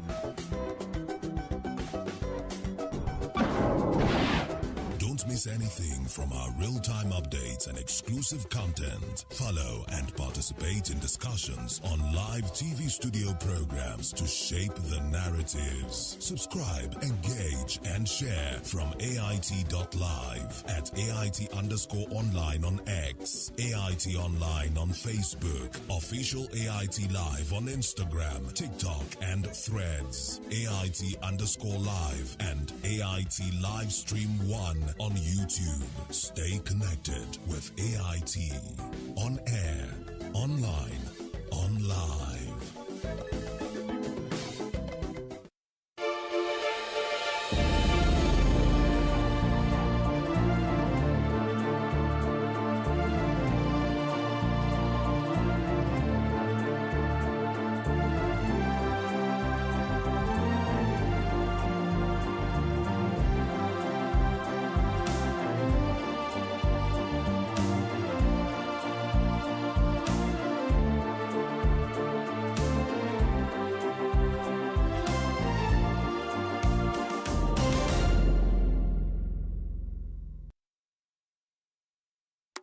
Coming up on TPI.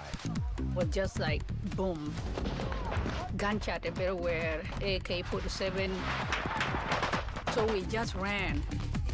And one prayer I always pray that whatever song God gives me should outlive me, such that anybody that hears the song when I'm dead and gone in my old age would go and look for my God. So is this something that God can dwell in for all this time, these years?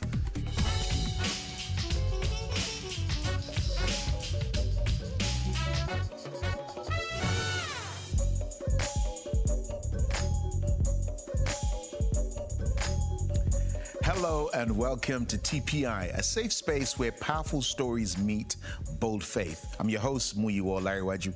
It's our goal to spotlight voices that inspire, transform, and empower. So hang out with us today. This episode might change the way you see the world. Let's kick things off with a story of courage and survival. Rebecca Geng was a young girl when she escaped the horrors of war, only to face even greater challenge, healing from the trauma it left behind.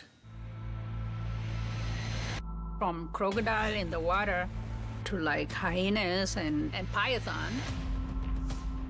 I could be eaten by lions to the actual soldiers. You could be shot. You can die in so many ways, and how I make it out there, I still have to think about it.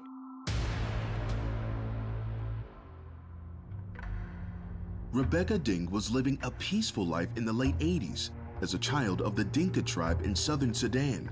She knew nothing of the civil war that was ravaging her country until one fateful day.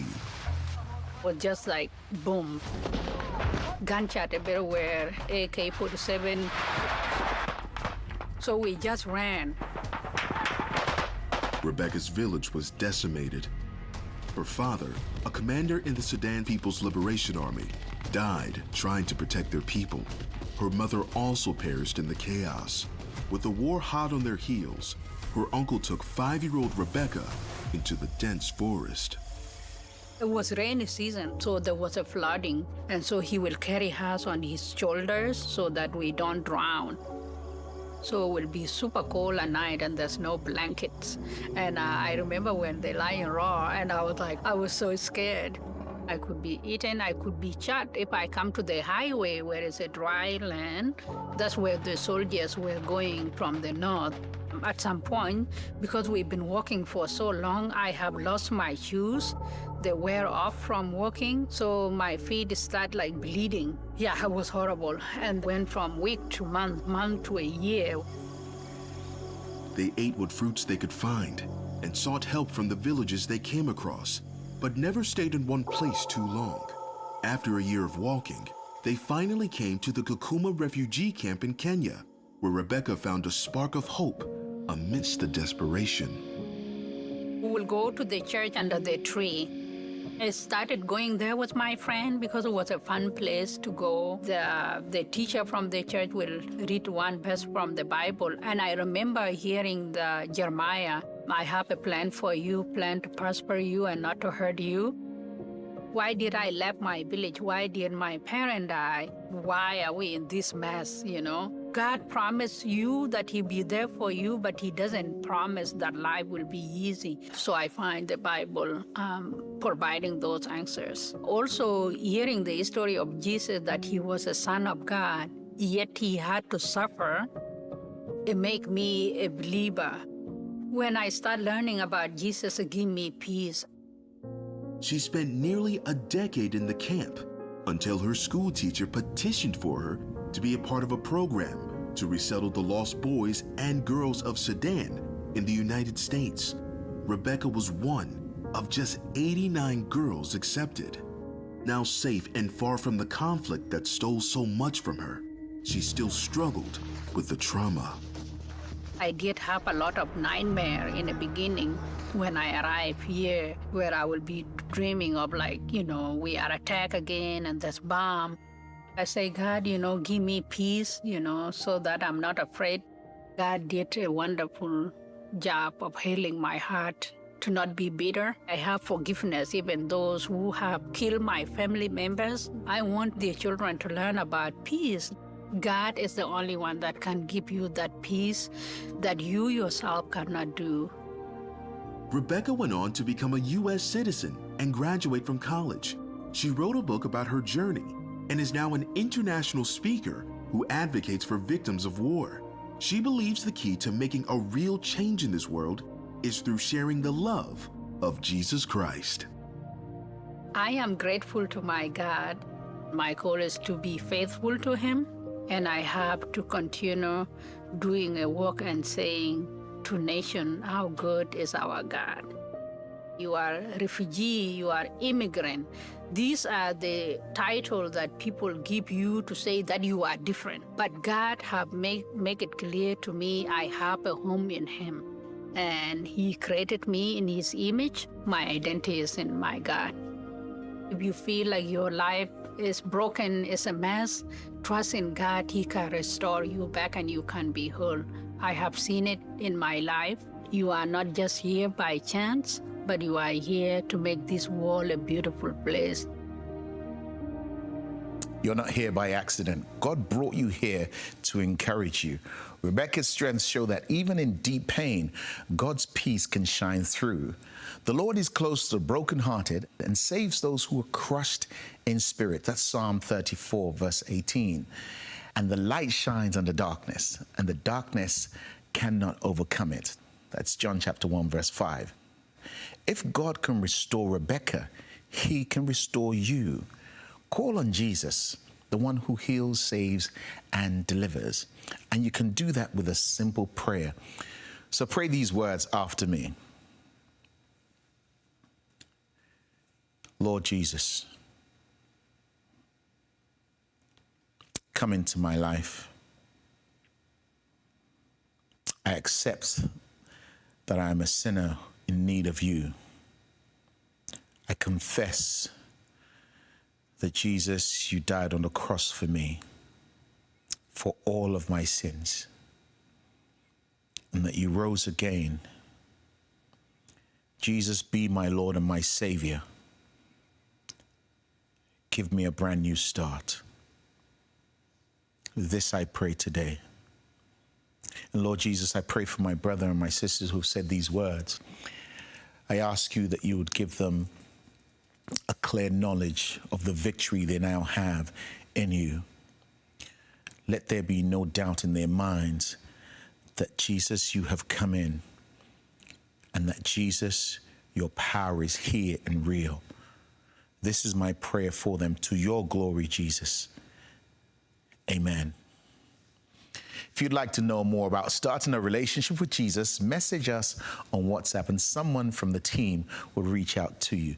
Viewers in the US and Europe, you can call the numbers on your screen or visit our website for our contact details. Now stay with us, because after the break, award-winning singer MOG Music shares his story, his song, and his heart. You don't want to miss this. Seeing yourself go through holding an almost made miracle and an almost manifest miracle, which didn't manifest the way you wanted it to, but in that season you are still singing it as well. That's the song my wife was singing on our way to the cemetery, you know, and that really shaped my faith in God.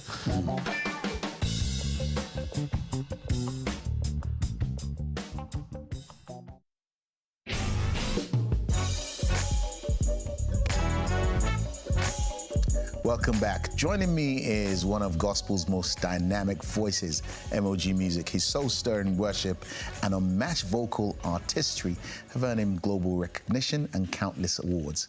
His sound isn't just music, it's a movement. MOG. Well, you are. Good to have you here. Good to see you. So our time is short, so I'm going to dive in. Right. You usually talk about your journey as one that began with prophecy at the age of 9 or 10. How do you keep that childlike sense of your calling with all the pressures of success and the success is growing? Yeah, what keeps me on my toes is the prophecy God gave Jeremiah. Before I formed you, your mother's womb I knew and I ordained you as a prophet. Even though Jeremiah was a prophet, he had to go through the process. So I believe I'm still going through the process, learning to become the man that God wants me to become. So that's what keeps me back on my toes. That prophecy saying that this is what God has called you to become is a reminder, constant reminder, and it keeps me on track to do for my generation. So I'm just fulfilling purpose in my time. And you talk about process. I mean, one that I want to take you to, which definitely must have been a chapter, was the moment your wife is singing "It Is Well" over the body of your stillborn baby. Yeah. Tragedy turned into worship in that moment. How did that moment reshape your understanding of faith and surrender?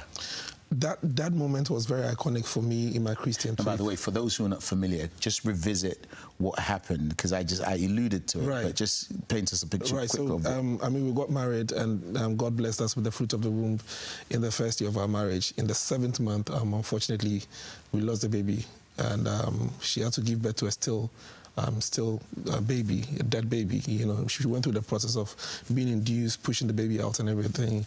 And unfortunately, where we had the baby, they didn't have a mortuary, so we had to take the baby in our car to the cemetery to give the body to the keeper over there to bury the baby and all that. So whilst on our way to the cemetery, that's the song my wife was singing with the baby in the box, you know, and that really shaped my faith in God, because seeing yourself go through holding an almost made miracle and an almost manifest miracle, which didn't manifest the way you wanted it to, but in that season you are still singing it as well, saying that the God who gave me this child is going to give me another one. You know, that's a serious mental state a new human being can be in. It's a state that I don't even wish for my enemy, but God was able to help us, to push us to a place of thanksgiving, to be able to say thank you to God for even giving us opportunity to go through that process to the 7th month.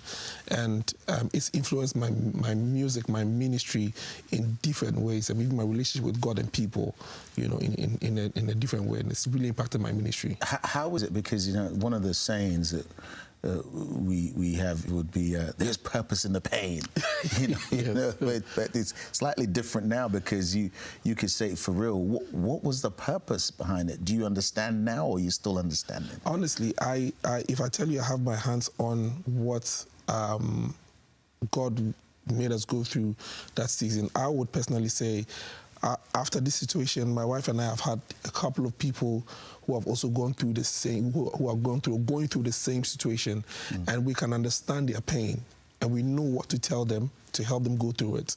You know, we had a couple that the wife was almost suicidal because the baby was 9 months old, and in the labor ward she lost the baby. You know, and we had to go to the labor room and then find something to tell her, because we have been there in the 7th month, and it wasn't an easy task. So for me, I think what God really made me go through, myself and my wife go through this situation, was to use us as a tool of testimony to help others who will go through it, who may not have the capacity to deal with the weight that comes with it. When I call him, he will answer. I will pray to my Lord.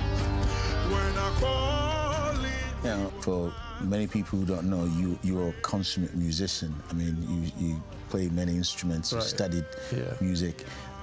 Excellence is something you talk about a lot. That's right. My question, how do you know when it's excellence or when it's Nana running for perfection? You know, excellence is of the spirit, I believe. You know, when God told Moses when he was building him a tabernacle, he gave him the details, you know, as to how he wanted the tabernacle to be.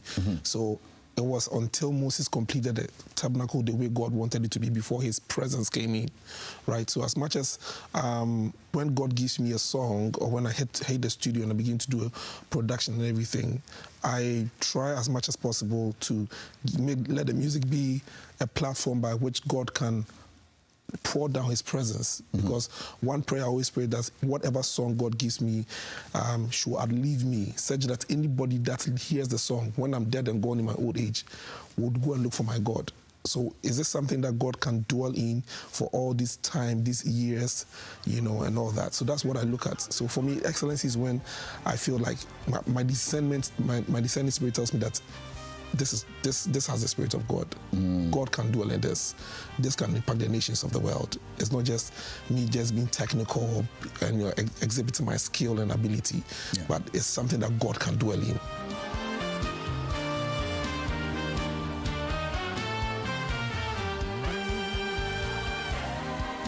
Now, New Wine is a movement that you have that's, I mean, we've seen the move of God, we've seen people being saved, you know, people being refreshed and all that, and I know you're about to take it on tour to North America and Europe. But burnout is real, and you've seen it with brothers, you've seen it with pastors before you. How do you discern when it's time to rest versus when it's time to just press forward even more? Honestly, this journey of touring and working as a pastor and as a minister can be very time-consuming, and you always get to a place where you get worn out. But just when you get to the border, you should know when you have to call it off. You should know when it's necessary to go on vacation. You should know when it's necessary for you to consecrate yourself, just separate yourself from everybody. This is time for me and God. I need to refill spiritually and then go pour out, because you can't just always be on the street taking your itineraries packed with events, and the only thing you're doing is doing from church to church, hall to hall, and just pouring out. There must be an infill. That emoji, stay with us. We'll talk some more. We'll talk some more. Don't go anywhere, because we have more with emoji after the break.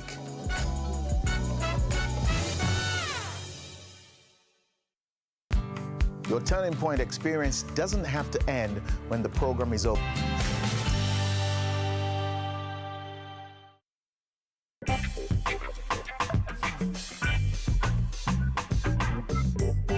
Welcome back. Before the break, MOG Music gave us a glimpse into the passion, purpose behind his music. But there's so much more to uncover. MOG, thank you so much for staying with us. Thank you. So we've talked about where it started from for you in terms of prophecy, how you keep things on the rail. You've led people in worship, France, Kenya, USA, all of it you've done. Those moments when you think back, what for you do they reveal for you personally about God's language of unity and his people? It shows me God's heart-burning desire for the body of Christ to be one, to have one common goal, to make his purpose known to man, how much he loves us and how much he cares about us and how much he wants to be with us. Because some places you go, the languages are different, the spirit is the same, you know, the impact is the same, and the goal is the same, you know. So it doesn't change for me, you know. The same inner tuition I have when I'm in Nigeria, or I'm in Kenya, or I'm in France, or I'm in Netherlands, or I'm in the US, it's the same thing I have everywhere. It doesn't change. So it's the same God everywhere. Yeah. So your most recent project, Back to the Basics. Right. If I'm not mistaken, you say it's about returning to the pillars of faith. That's right. So, MOG, what pillars have been the hardest for you to keep steady in your journey? I need to be very honest, prayer. Prayer. That's one area that the enemy normally attacks. Because when the enemy is able to attack your prayer life, he's taking away your defense, your ability to speak things, spiritual things to being in your life. When you're not able to pray about certain situations, that's when the enemy is able to infiltrate your marriage, your children, your life, and before you know it, you lose everything. So how do you characterize strong prayer? Good, because you know where we come from. Right. 7 hours is still going. Yeah. But you travel. You've, like we said, you travel around the world, so you've seen models of prayer, different types of prayer. So how does MOG define what good and strong prayer is now at this point in your life? A good and strong prayer is prayer that is based on the word. That's basically it. When you're praying, it has to be on the basics of the word. Because when you're praying, you have to pray his will into being, right? If you're praying outside his will, it doesn't manifest the prayer. What manifests the prayer is when you're praying the will of God. It is written that I'll be the head and not the tail. It is written that I'm healed by the stripes of Jesus, by the written word. So for you to have good prayer, you must study the word. Study the word. Wow. The word is the foundation for your prayer, and once you lose the word, you're losing the prayer as well, you know. Now, for you, you've led thousands in worship. Last time I think we saw each other, you were in front of 20,000 people, Manchester Arena. That's right. And the place was jumping like as though it's Davido on stage, you know. But you've also stood before God alone in tears.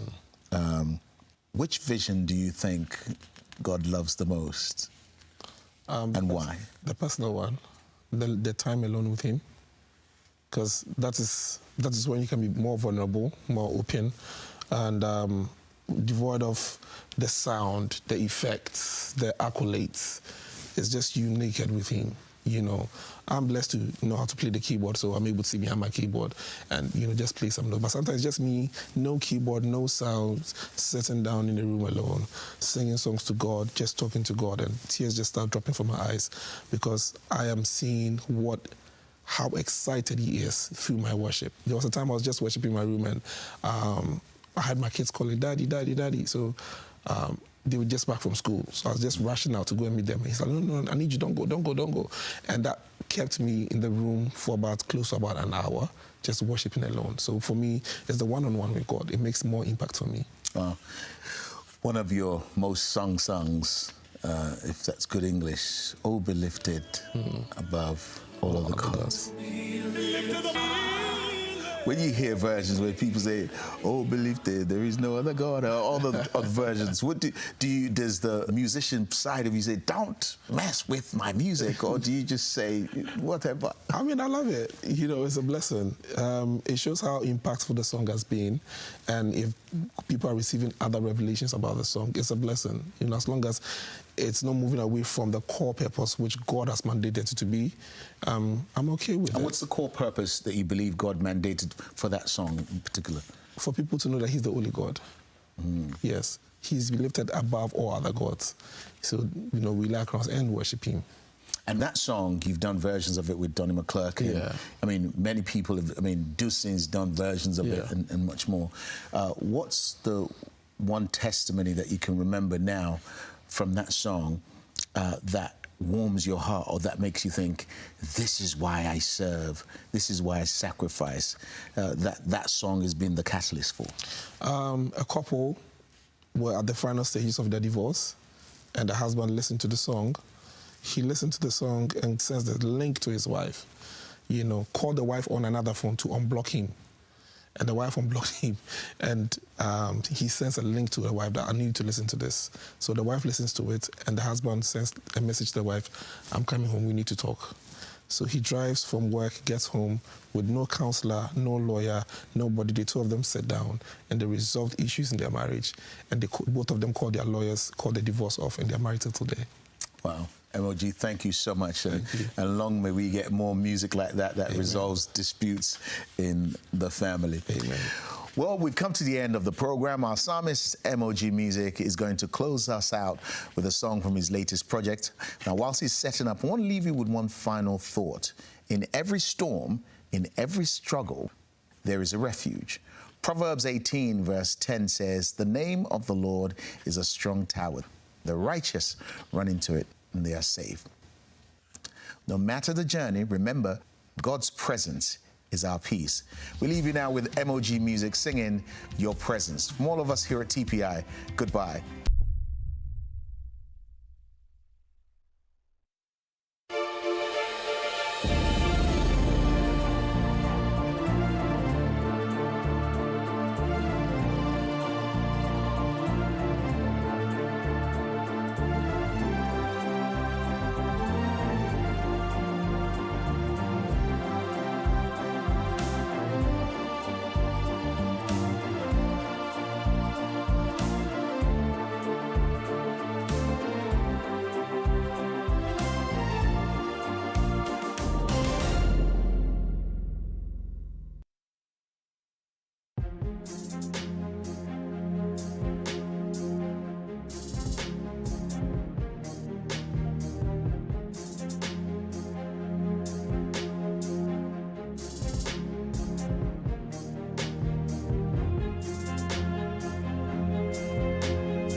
To Health Digest, I'm Ukemere Tukwa, and I'm excited to be your host on this edition of the program.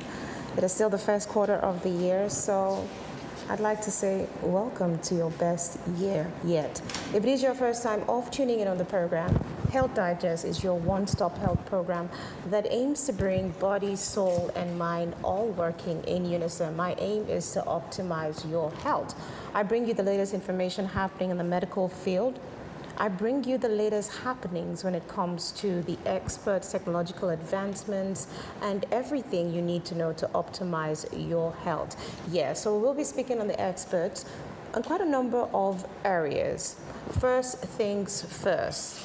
We have been looking at a number of issues, and we must say the stories concerning the snake bites and the anti-venom have been topping the health news. So we're going to be looking at some tips on how to ensure that should such unfortunate incident happen, that you get the best aid properly to ensure that we, reduce the, I like to call it pointless or senseless loss of lives.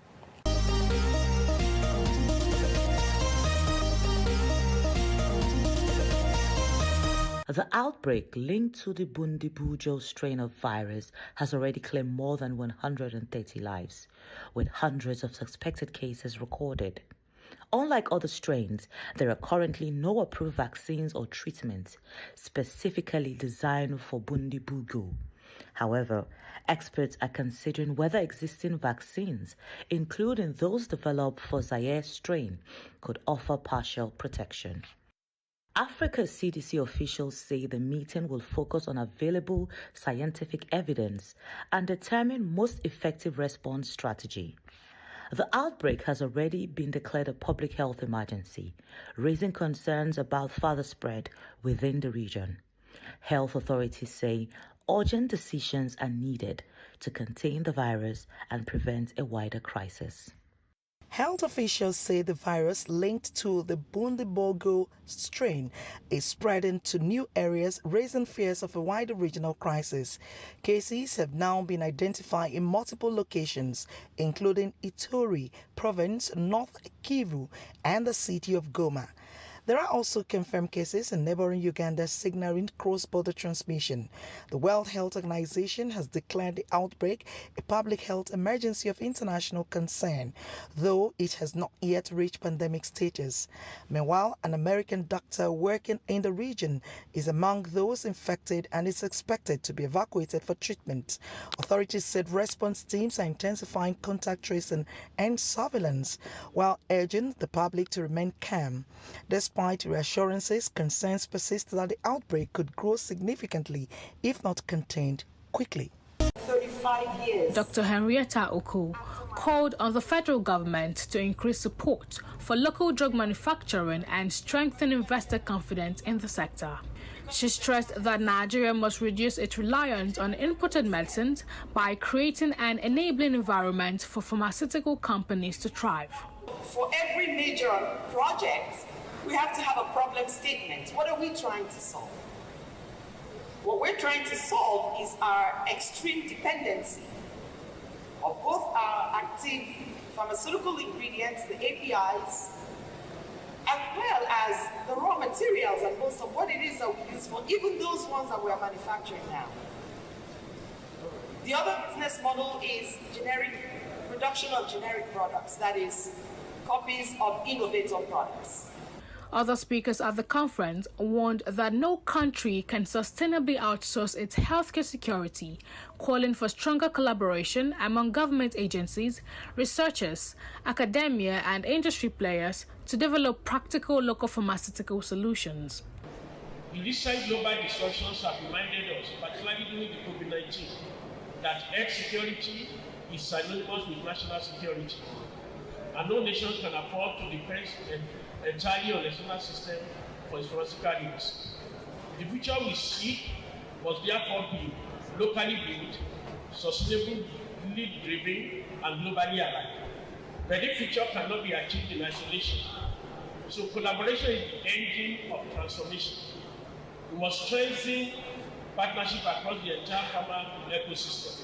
Despite the challenges, stakeholders expressed optimism over ongoing reforms under the administration of Bola Tinubu and the presidential initiative for unlocking the healthcare value chain, which aims to achieve 70% local pharmaceutical manufacturing by 2030.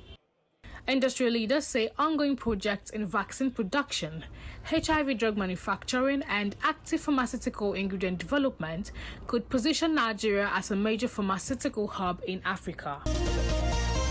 Food brings people together, transcending borders and generations. Cooking healthy allows you to nourish your body while preserving flavors and traditions. The Almat hospitality industry put together a food court to promote healthy living and nutritious meals for better bonding and family culture. Food is a great conversation starter. Food is a great way to mix cultures, to meet new people, and understand where people are coming from. Another thing that brings us together is to reintroduce people to other people's type of food.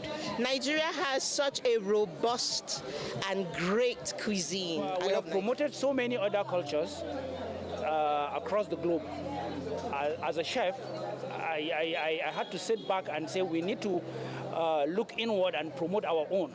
By incorporating healthy cooking into daily life, individuals can experience the benefits of improved health, mental state, social benefits, and so much more. A lot of people have health challenges. So what we're basically trying to do is trying to make them understand that we have locally things produced here. They are very healthy. And that's where the millet comes in. So if you notice, most of the productions we have here are actually made from millet, orange flex potato, and vitamin A rice. So basically, we're trying to tell people that within what we have, we can actually create different recipes out of it. You've been involved in production and training globally, and we have realized that in order to inculcate the Nigerianness into the younger generation of chefs, we need to set up a culinary institute. Cooking healthy meals helps manage weight, reduces the risk of obesity, diabetes, and prevents chronic illness, as well as promotes job creation in the industry.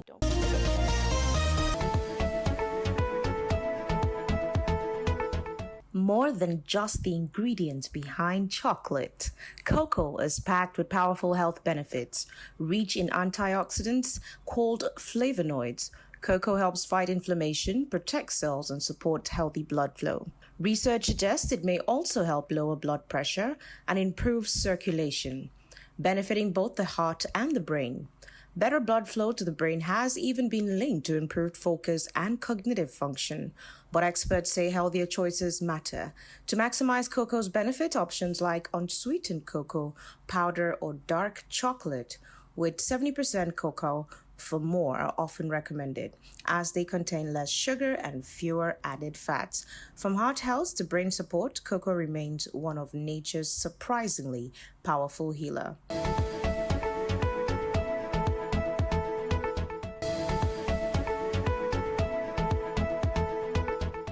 Blood is life, and with that, I went for an outreach looking for blood. Yes, it was really a bloody affair.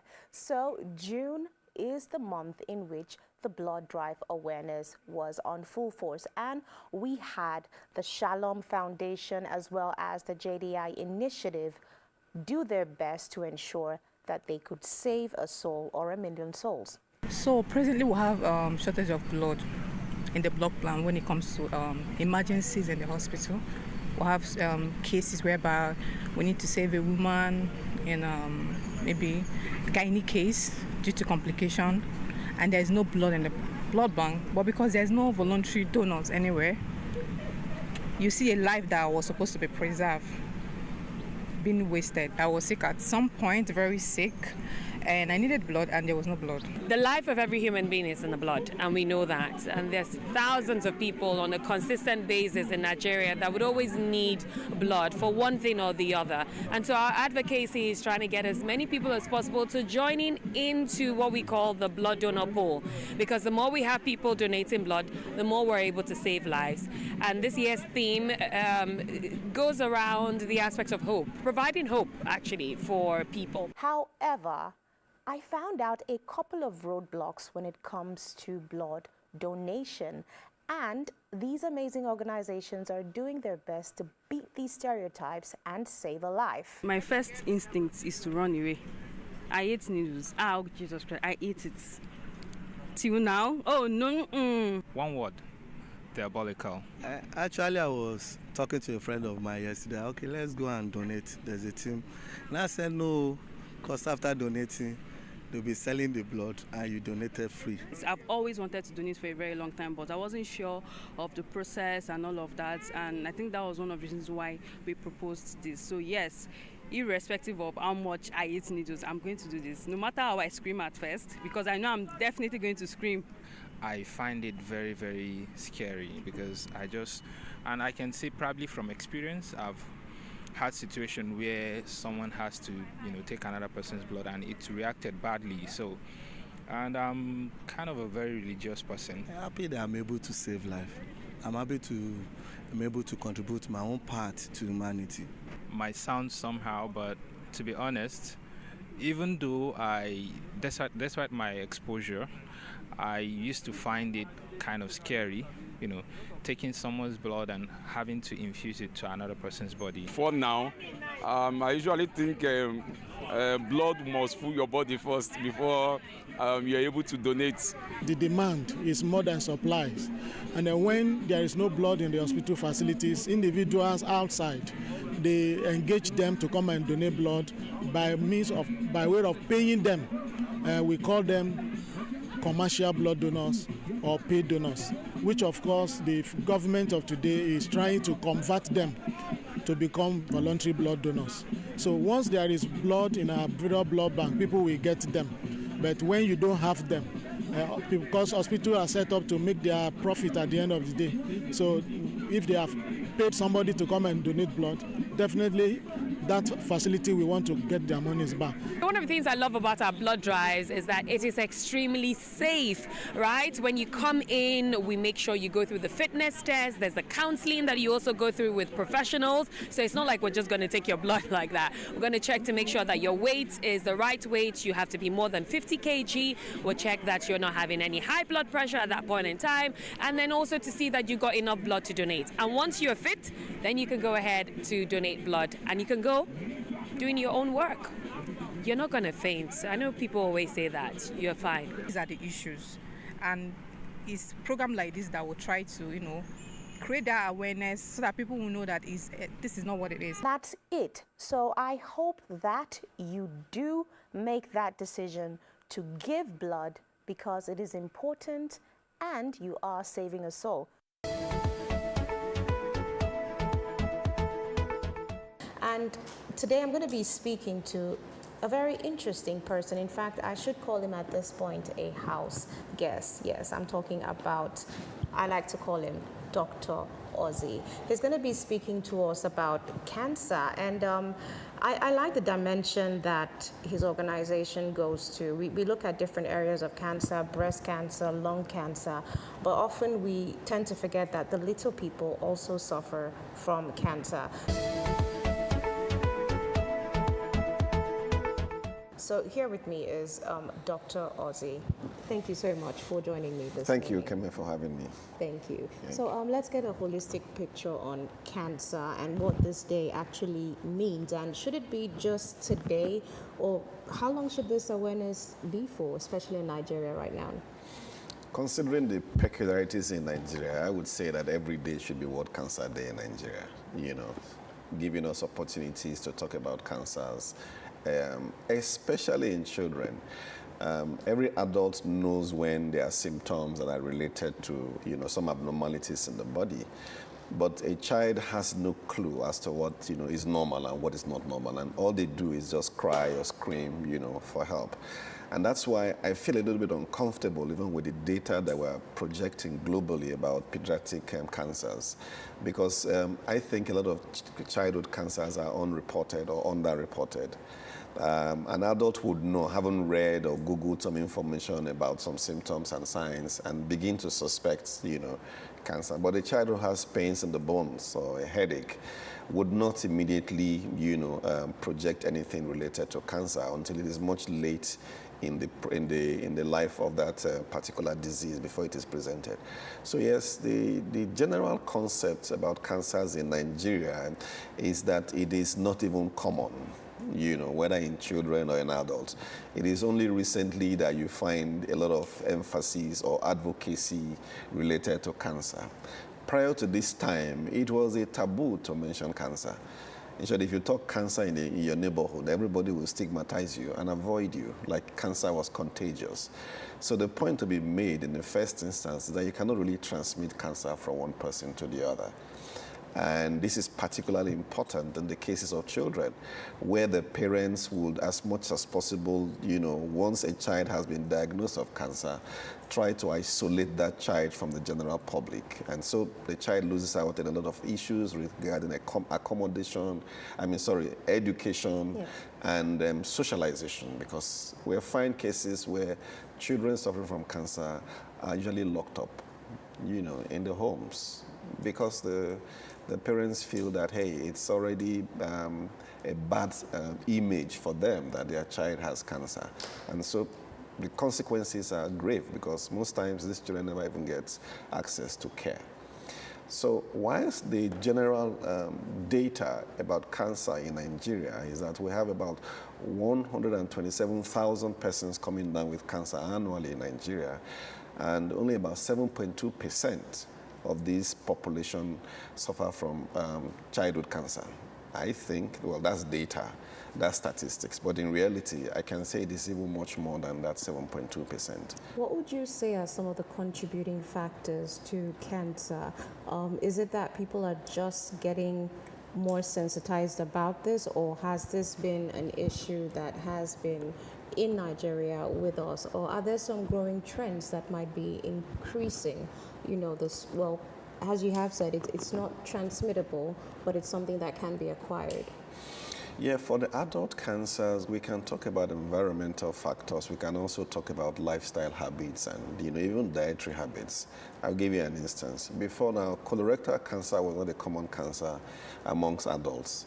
But dietary changes, we eat less of fiber these days, and it's beginning to affect our digestive system. So we're beginning to record a higher incidence of colorectal cancers amongst adults. And one mention that must be made about cancers in Nigeria is that it is infection related. When you have recurrent infection of particular kind of diseases, typically malaria, the recurrent incidence of malaria in an adult or a child predisposes that child or adult to development of certain cancers. So environmental factors also plays a role, where, when you're constantly and regularly being exposed to infections, you're predisposed to cancer. Another common case is the cervical cancer, which is also a factor of exposure to HPV, the HPV. So when a woman, for instance, is constantly being exposed or infected by that virus, chances also of developing cervical cancer also comes into play. Interestingly, it is not as if the incidence of cancer has suddenly increased in Nigeria. It is just that the awareness is now much, than we had before. So you find that because we constantly talk about it, the name that used to be, the disease that used to be referred to as some other forms of disease now are being classified as cancer. Whilst in the time past, it could have been attributed to witchcraft, could have been attributed to spiritual attack. Now we know that this is actually cancer that is treatable. And this is where we cannot rule out in Nigeria the place of spirituality, yes, in our lifestyle. And this is why, for me, one of my very common call to action that I normally give to people is that you cannot rule out spirituality in the lives of people. But what I would say is that you should pray, but as you are praying, pray on your way to the hospital. So you combine both. You don't lose anyway. For those that are Christians, exactly. The Bible says faith without works is dead. Is dead. So you must actually carry out some actions that follow through. You must. But I'd like to further know, when it comes to the management and the treatment of cancer, what would you say the Nigerian hospital system is doing to ensure that it meets international and global targets on the procedures and management? I think first and foremost, we need to build capacity, of our healthcare providers. I'm not too sure we have the requisite number of healthcare providers to tackle the issues that are related to, cancer. You find very few oncologists in our hospitals. Whilst you may find so many obstetricians and gynecologists, at every nook and cranny of the city, it's difficult to find oncologists in that same number. And interestingly, the proportion of oncologists to the patients in Nigeria is quite low. So you may find one oncologist, attending to, thousands of people. And this builds a backlog. So what we need to do in the first instance is see how we can build, capacity. I know that this is not something you do overnight, but it has to be intentional, it has to be deliberate, and government must play its part. Now, outside the area of human resource, there is also, of course, equipment. And these are high-end equipment and actually very difficult and expensive to acquire.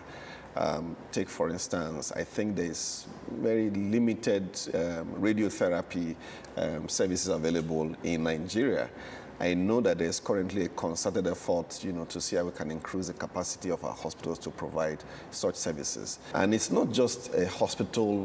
When you talk about a hospital, you're talking about a physical structure. It's actually a systemic condition, a systemic issue. Yes. And this is why I want to commend the effort of NICRATS. NICRATS is currently trying to, really increase the availability of care to Nigerians, whether it's in the area of funding for healthcare or it's in the area of support, both for human development and, increasing the capacity of these healthcare facilities to provide services. Thank you so much for those insights.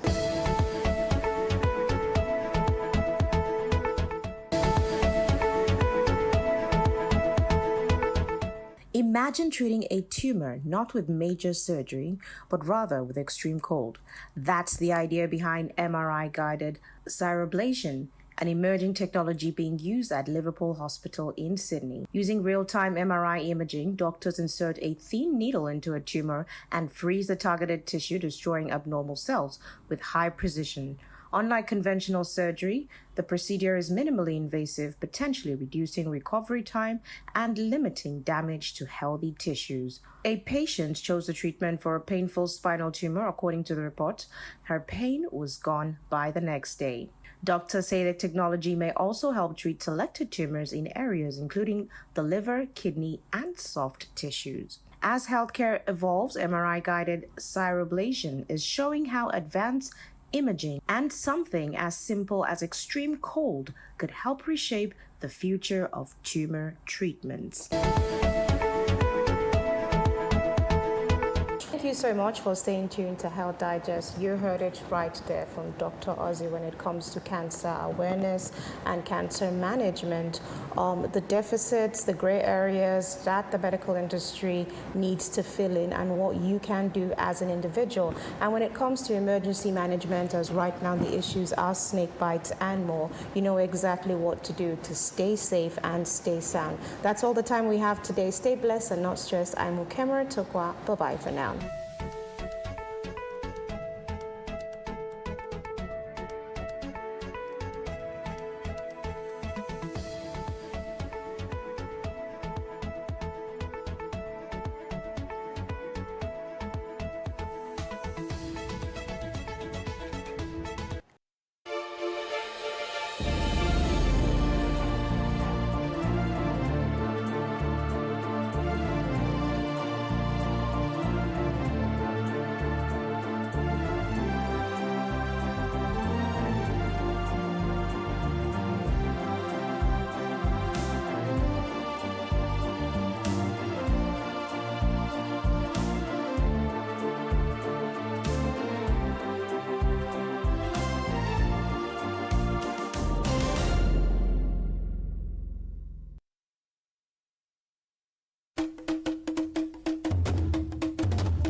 Pedestrian bridges are visibly safety infrastructure constructed along highways in major cities in Nigeria.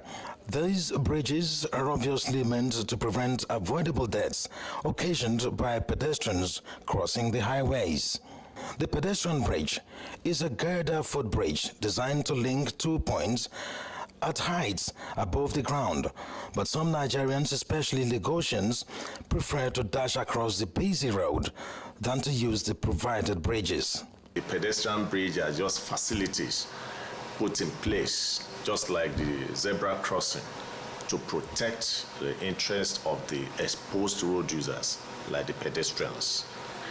It's as a result of what has been happening to pedestrians, where people are being killed or being knocked down in the course of crossing from one side of the road to the other. Why would some people prefer to engage in this suicidal act?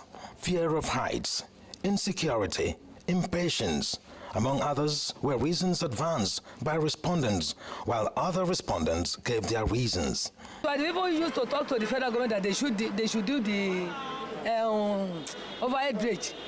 Even for this side, because the many accidents used to be happened here. And the federal government hear our voice and they are doing the bridge for the people to use it. So I don't know why they are not using it. Even there's one woman now, he put the baby in the back and started going to cross the road. Some of the old men and women, they find it difficult to climb the step and the staircase, crossing to the other side. So they believe by crossing through the road, that will be more faster.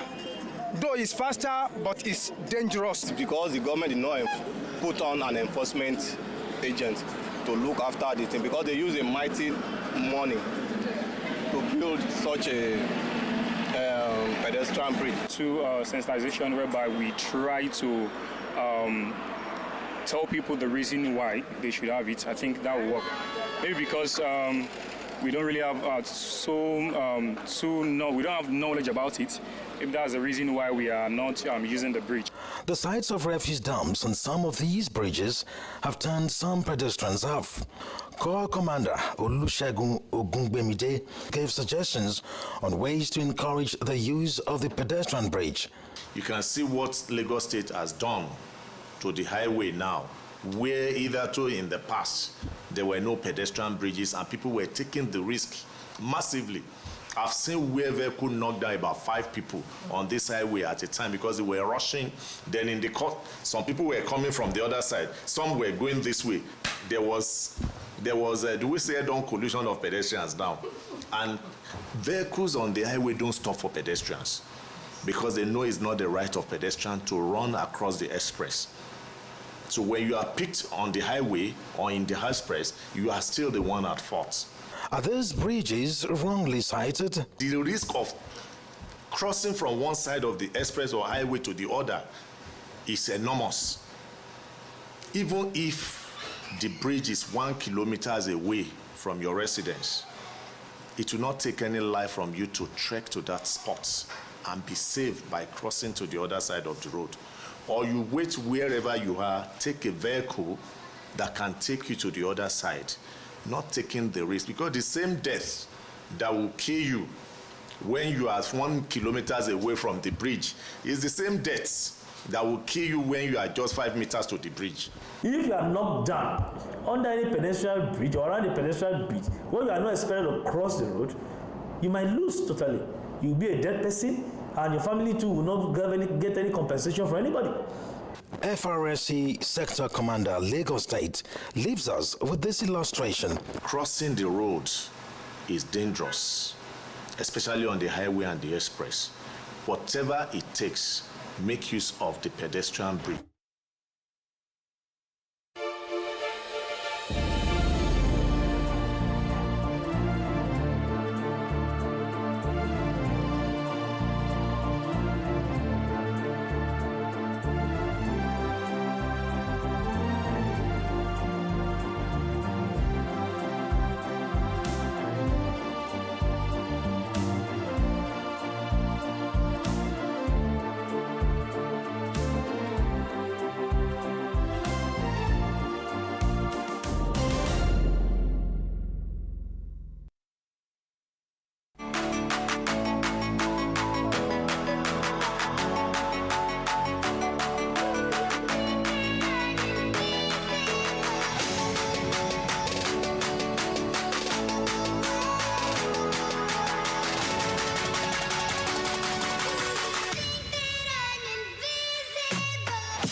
Hello and welcome to Sports for an Africa Independent Television, AIT. My name is Osaigbovo Usifo.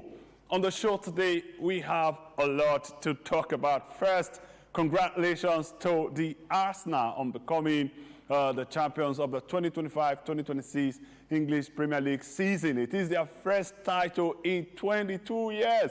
Congratulations to them. And I will talk about that and what is next for the Arsenal.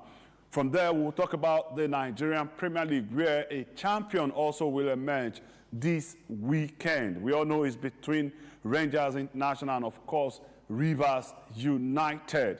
What a cracker it promises to be in the Nigerian Premier League. But just before all of that, we will serve you an interview the AIT Chief Sports Correspondent, Omofumai Barry, had with the Director General of the National Sports Commission, talking about the state of sports in Nigeria. That is where we'll kick off from. And if time does permit us, we will take a look at a whole lot more. But before we serve you all of that, and my guest in the analysis segment is not a person, somebody you know already.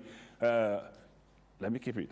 Francis Mujindo. He will join me later, but that will be after Olokpade. Please stay with us. Do you know that those stadiums you just mentioned, Tafawa Balewa, George, Ahmadu, all approved and concession, all approved and concession to the various states by Mr. President. So much so that the investment that has gone into Ahmadu Bello Stadium is an approved 33 billion naira investment by the Kaduna State government. That facility is ongoing. Continuously, employment is being generated in thousands. Continuously, facilities are being built, both indoor and regular outdoor sports, track and field, football, around the country. As we speak, there are construction going on in more than 8 states. Have you heard of the Bichi Stadium, 35,000 capacity, paid for by the federal government of Nigeria in Kano? Paid for by the federal government of Nigeria. That is a stadium that will be able to host any international or national event. In conquering Africa, I was with the wrestling team to the 2026 African Wrestling Championship in Alexandria, Egypt. The freestyle women wrestlers were dominant. From nowhere, we won a gold medal in the men's category. We've seen, at the velodrome, we saw cycling. With a lot of Edo athletes. In Ghana, we saw our track and field stars, doing great. Weightlifting. We've seen the junior athletes. DJ, for a very long time, Africa isn't really the challenge, to our sportsmen and women from the events I have, reeled out. Even the Commonwealth Games is not also a very big challenge, because there will be no time we will participate in the Commonwealth Games that the national flag of Nigeria and the national anthem will not be played. But if you take it above that, it's where I am coming from. Africa, I would say, conquered in the bad. Commonwealth also. But let's take it beyond that. What are your plans and what are the expectations from the country? A few weeks ago, my brother, Comrade Philip Shuaibu, told the media that he wasn't too sure of the preparation for early 2028.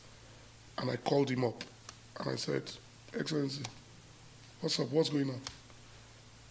How can you say you are not conversant with the huge work that your fellow Edo brother is doing with the elite group? Yusuf Ali is the CEO. That's the most celebrated captain of our Olympic team ever. Skipper.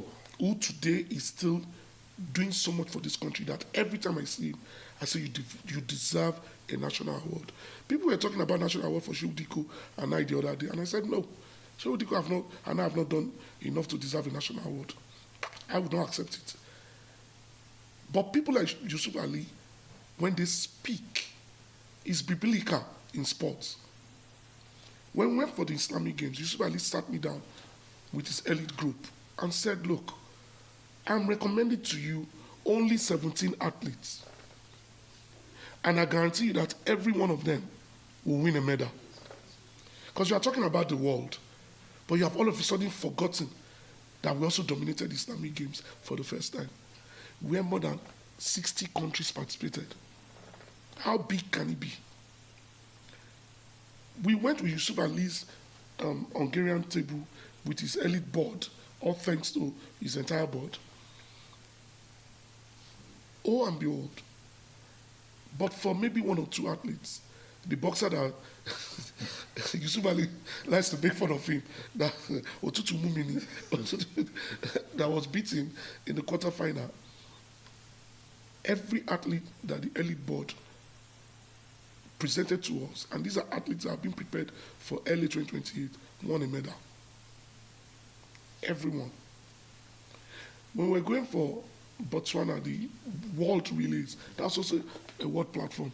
Everybody wrote off the AFN that not one relay team will qualify for the World Championship or the Ultimate Challenge in Budapest. 3 qualified. Do you know what was fascinating about that? We qualified using secondary school children. I read somewhere where my brother Darius wrote that all-time low at the African Championship in terms of medal. And I said, yes, it's true. I said, but what he failed to write, all-time low, that all our established athletes like Ogazi, who is the fastest runner in quarter mile today in the world, did not come. Kanye Sola is one of the fastest 3 in the world, did not attend. We have other runners like, what's her name? What's the girl's name? God Bless. God bless. Who could not make it. We had Chukwuebuka, who could not make it. All-time low of our top established athletes. We have Favour Ofili, who could not make it because of political issues still going on. Favour Ofili is our athlete. We want our daughter back. So I'll still count her among those who could not make it. If she had come, she would have won the 200 meters for us. Those are the parameters of development and preparation for the early 2020. You spoke about accolades. One of the criticisms I get is that people say I'm arrogant about my successes. Of course, I'm extremely very proud of what President Bola Ahmed Tinubu, GCFR, has done for this country in sports. And I want to thank the First Lady, our mother, for also giving us all the support needed for us to thrive. Extremely very proud. And on a lighter note, if you are still not seeing the successes being achieved and the preparation for 2028, maybe you need Jiggy Bola. That was what the president called it. Maybe you need the president's glasses for you to see clearly, or maybe you need my glasses for you to see clearly, because Malam Shehu Diko's leadership has been exemplary. My support leadership has been exemplary. This support from the media has been wonderful. Have you noticed that this is the first time in almost 30 years that the media is not going at a frenzy level to criticize sports? Have you noticed? Let's stay with the sports festival in Enugu. That's the Cold City Games.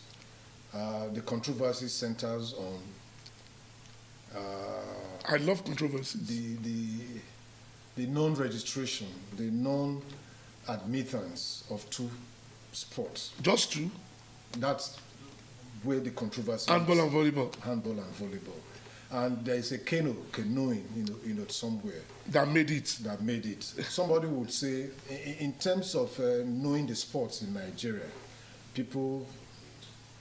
volleyball and handball are better known than canoeing. Why will the National Sports Commission, via the National Council of Sports, remove handball and volleyball? Callistos, you've been covering me for almost 25 years, so to say. You know I thrive on controversy, and I love controversy. Look at what this controversy has done to the National Sports Festival. It was trending the whole of the weekend, in virtually everywhere. And last week it was trending. It has given spice to the National Sports Festival. It has given vigor to the National Sports Festival. Enugu Cold City 2026 is resonating everywhere because we are talking about this controversy. So, first of all, I congratulate the NSC and Enugu State for having this controversy everywhere that has given a positive brand positioning to the biggest sporting fiesta that we own as a country. But on a more serious note, we had a Council of Sport meeting where every commissioner and every director general and every chairman of sports commission, through their proxy or directly, agreed that there was need for us to have a practice that is synonymous with the international bodies, i.e. the Commonwealth Games. That was reduced from almost 30 sports, if I'm correct, to 10 sports. Only 10 sports. The Olympics every year, they take out, they add, they minus, they add. The All African Games, the same. And we all agreed that, look, the chunk of expenditure of hosting the National Sports Festival is always on the states. How do we also help the states to reduce the cost of hosting the National Sports Festival? It doesn't mean there's no money to do it by the states, but let's make it attractive to more states. Would it not shock you to know that a northern state has not hosted the festival, apart from Abuja bailing out the country a few years ago, in almost 20 years? Kaduna hosted. 2009. I said in almost 20 years. In almost 20 years. By 2029, because the next host is 2028, after Enugu, is still in the south. The next time another northern state will be hosting will be Kaduna again in 2030. That would mean that 20 years, no southern states and no northern states would have hosted the festival. And whether you like it or not, it's about funding for those states. And so we said the National Sports Festival must go around the country. I want to thank Governor the Honourable Minister Eno, for picking Enugu before we were appointed. Because before Enugu, Callistus, let me ask you a question. When was the last time a southeastern state hosted the festival? I can't recall. 28 years. 28 years.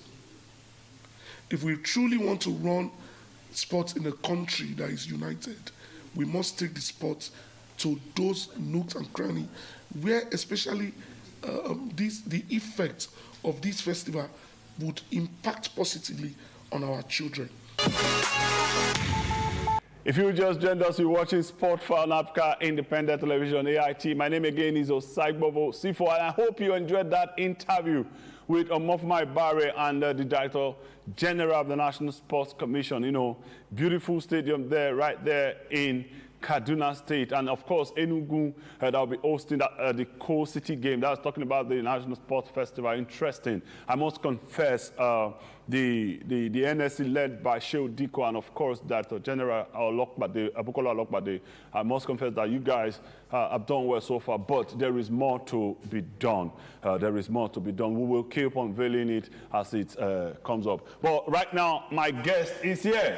You know, my second guest, actually, that is Francis Mujendu, who is a sports analyst. And of course, you were telling me that on yourself, the next one. You are the head of partnership, Sports Group. Exactly. We will discuss that, you know, as the program continues. Arsenal are champions of the English Premier League. That is what we will talk later on the show. But if you look at in the Nigerian Professional Football League, a champion will emerge today because it happens to be the final. I mean, I'm talking about Sunday. It happens to be the final week, you know, of the Nigerian Premier League. Who will win the championship? Who will win the league? Is it Enugu Rangers, who are currently on top, or Rivers United? It's going to be, it's a really difficult one, and I have to applaud Rivers United. You know, Rivers United have been competing last season, they were competing last season, and then this season again, they are competing. We can see the immense work Finidi George has done. Rivers United are one of the most compact sides defensively. They're difficult to break down. But then again, you know, Enugu Rangers are a team that have experience. They've been here before, they've done it. They are a well-managed side, you know, with Amobi Ezeaku at the helm of affairs. They are a disciplined team, and, you know, they know how to manage the tensions and the emotions, having been there before. They are a legacy club, and I'm tipping them to cause an upset. But currently, Rivers are in pole position. But however, the challenges come with... Why are Rivers in pole position? Enugu are on top. Oh, Rangers are on top by a point. But here's the hack. I don't think that still casts anything away from what I've said, because Rangers have a much more difficult game. Ikorodu are placed in fourth. Ikorodu are fighting for CAF Confederation Cup space, and they are on 58 points. A 3-point win at home in Lagos. Ikorodu at home in Lagos. Enugu are playing their last game away from home at an Onikon stadium. You know the energy at Onikon. The energy in Onikon is always full. The Sorosoke vibe is going to come to Lagos. And Ikorodu are a youthful team. We've seen them chop off points from the biggest teams. Kano Pillars, they've taken points off Kano Pillars. They've taken points off Abia Warriors. Some of the biggest teams, they've, you know, had to upset them this season. And Rangers are going to have to fight for everything. But then having to know what is on the line for that, they also puts the game, you know, in a much more difficult. So either a draw even a draw is not good enough for Rangers to seal it. So that's why I say that Rivers United still have an advantage. But this is where the problem lies also. The goal difference, it's 9+. It's 9+. So it's really, really tight. Rangers may do it, but I think Rivers will. The only advantage I think Rivers United might have is because they are playing in Ikorodu City. Like you said, it's going to pose. I'm talking about Rivers United. Yeah. Rangers are playing in Ikorodu City, and that will be a difficult tie, for Rangers to go and win. Definitely. And Rivers are right there in their home against, a certain Katsina United. Yeah. But who are you favoring to win it? Who am I favoring for? I think I'll stick to my guns and say Rivers. And I'll tell you why. And this Rivers is not second. Yes, 1 point behind Enugu Rangers. Well, anything can happen in football. But I'll tell you why I'm favoring Rivers. Like, aside, like the slight mistake we made off the table, because I didn't know Rangers. Rivers have actually spent the longest time on first position this season. So their performance has been consistent so far. And, little slip-offs. Because don't forget that they had a couple of games in hand. And I think, that was where the slip-off came. But then again, it is just the difficulty. Because Ikorodu also has something to play for. And I'm just tipping Rivers because their performance so far over 37 games hasn't been bad. Like I told you, why Rangers has capitalized on situations because they've been there before. They're an experienced side. They've done it before in recent times. And so they have the mentality to do it again. But Rivers are a well-coached side. They've competed last season and they're competing again. So I just want to play because, beyond tactics and, all of the machinations of football, you need a little bit of luck to get over the line. And I'm tipping the gods of football to put the luck in their favor because a young club in Lagos State definitely wants to play across Africa. So they will be fighting for everything. They will try everything. So as much as a draw is good enough for them, a draw gives Rangers 66 points and a win would give Rivers United 67 points. Anyways, that said, let's look at the other side of the table. That is the bottom side. Baresa already relegated. Wikki Torres already relegated. And we have it between Niger Tornadoes, Warri Wolves, the current champion, that is Rainbow Stars, and of course, Kun Khalifa, including Eyimba, all fighting for relegation. Who is dropping between Kun Khalifa, Eyimba, Remo, Warri Wolves, and Niger Tornadoes? Very quickly, who is dropping? Let's see. Remo wouldn't drop. And I'll tell you why. At a point in the season, Remo was 19th. They've steadily climbed up a way to 16th. And I think they have the fighting power to be able to stir themselves up, no matter how messy it gets. Warri Wolves, I think they may. This will sound like an unhealthy bias, but I think they have something to fight for. A new stadium, the Warri Township Stadium, and the possibility of having more fans at home games. So I think Kun Khalifat may drop because the points are really the same. So I'm tipping Kun Khalifat or Niger Tornadoes to go down, Warri Wolves and Remo to escape. Anyway, well said by you. Let's just see the full fixtures again and run you through it. If you look at the fixtures, Eyimba are taking on El Kanami Warriors. Niger Tornadoes, who are currently occupying the last, 4 teams are going to be relegated. Yeah. We know that. Yeah. Niger Tornadoes up against Shooting. Barau, Nasarawa, Warri Wolves are taking on Abia Warriors at home. We know that. Remo Stars are playing Bender Insurance. It could be difficult for them to, take all 3 points, from Bender because Bender Insurance wants to go to, Same for Niger Tornadoes. So, see, this is going to be the most impressive game. Kun Khalifat and Wikki Tourists. Tourists have nothing to play for, but then they may decide to play spoiler. They have nothing to play for. They are 28, and they could just say, oh, I would fight. There's nothing to play for again, but I'll fight so that we can go down together. So I think we really have cracker of games on the last day. The lineup for the last day is something that everybody deserves to put their eyes on. Because Bender also had a tough start to the season, and we saw how, they came up slowly. Shooting also have something to play. Even though, fortunately for Tornadoes, Shooting are going to be away. Because I don't think Tornadoes would have been able to withstand that Ibadan crowd and Lekon Salami. There was no way they were going to withstand that. El Kanemi Warriors, Eyimba are home. So I think Eyimba could be able to take 1 point. Victory definitely for Eyimba looks very, very possible. So let's see. I think for the last relegation, we have to put our eyes on Kun Khalifat and Wikki Tourists.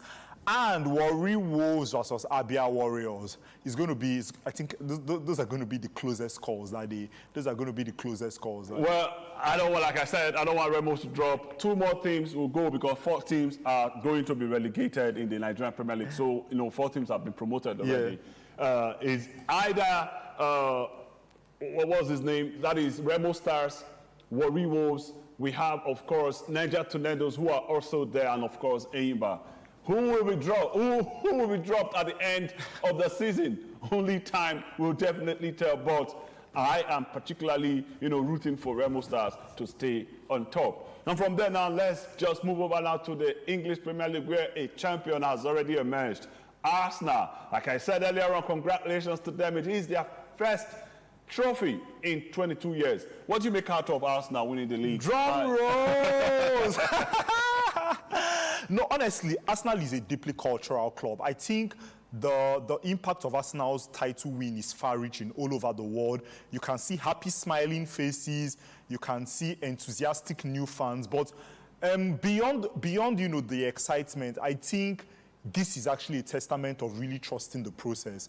Arsenal went through a proper transition period, and we have to give credit to not only the coach. I mean, he emboldened the vision of what it was to transform a generational club back to the summit of the Premier League. But we also have to appreciate the owners for backing him and the entire club hierarchy. When Arteta came, Arsenal were a mess. They were soft, they were weak, and they couldn't defend. And then he transformed the club all around, from the culture at the club to making the fans connected to the stadiums, to also attracting some of the best players in the world to the club. And now he has hit this milestone. When Arteta joined us now, he said he established a 5-phase project.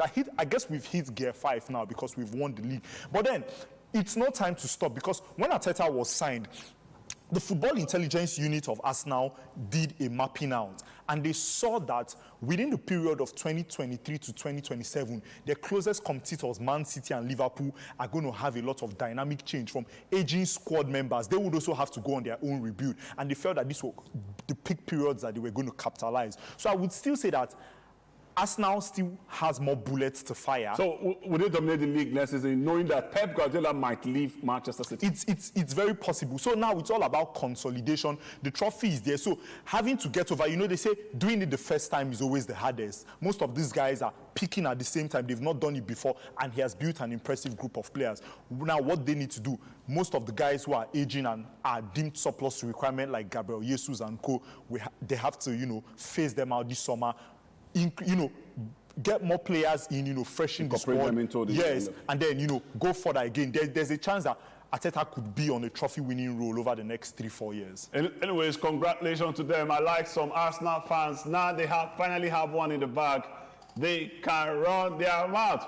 So who is dropping is between Tottenham Hotspur and West Ham. Tottenham are home to Everton. All Tottenham needs is a point. They would actually have been safe had they taken a point from their last game. But now it's going down the wire. West Ham United up against Leeds United. Soft game. I think West Ham would beat Leeds.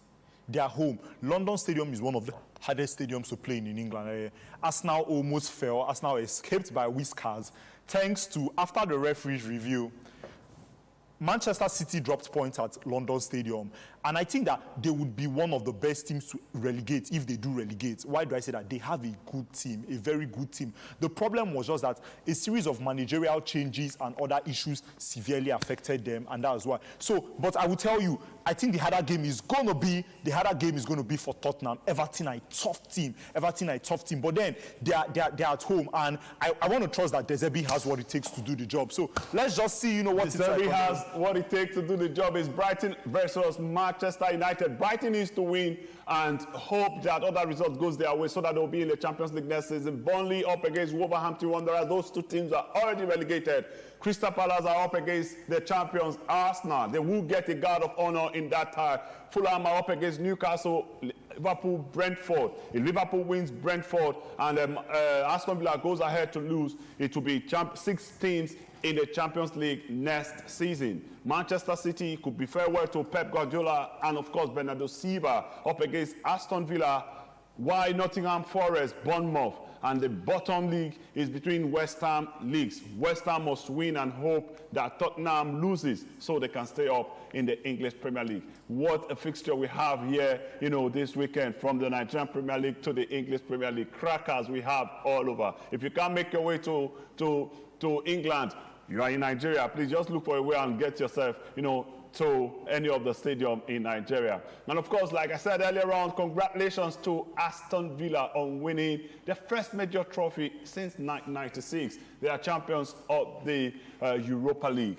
3 seconds and sign off. Yeah, I'm happy for Aston Villa. Emery has finally solidified himself as one of the managers who are kings of Europe, 5 times winning the Europa League. We say kudos to him and wonderful job at Villa. See you next season. And I say kudos to you too, Francis, for making your way to the studio to join me today. Thank you so much, Osaz. Anyways, that's our time on today's edition of Sport on Africa Independent Television. We'll be looking tomorrow to see who becomes the champion of Nigerian Premier League and who goes down, you know, both English and the Nigeria Premier League. Until then, I remember the Sagbovo saying, bye for now.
Issues as they break, the multitude, the political figures, the state and non-state actors. It's a serious threat to democracy, and our governments seem to be incapable of protecting the scheming. This is not a period we should sit back and go. Every part of this country is equal. The intrigues. There can be no one person that is bigger than the party. Deft moves and the momentous declaration. We didn't get any protection. I'm not particularly against anybody. We track and capture them all. I don't believe we got for that reason in politics. Follow in-depth analysis and no-holds-barred interviews. Armed forces of the country is well capable. They need the political will. Are they just waking up from sleep? Is there complacency? Feel the pulse of happenings in the political arena on AIT Democracy Today.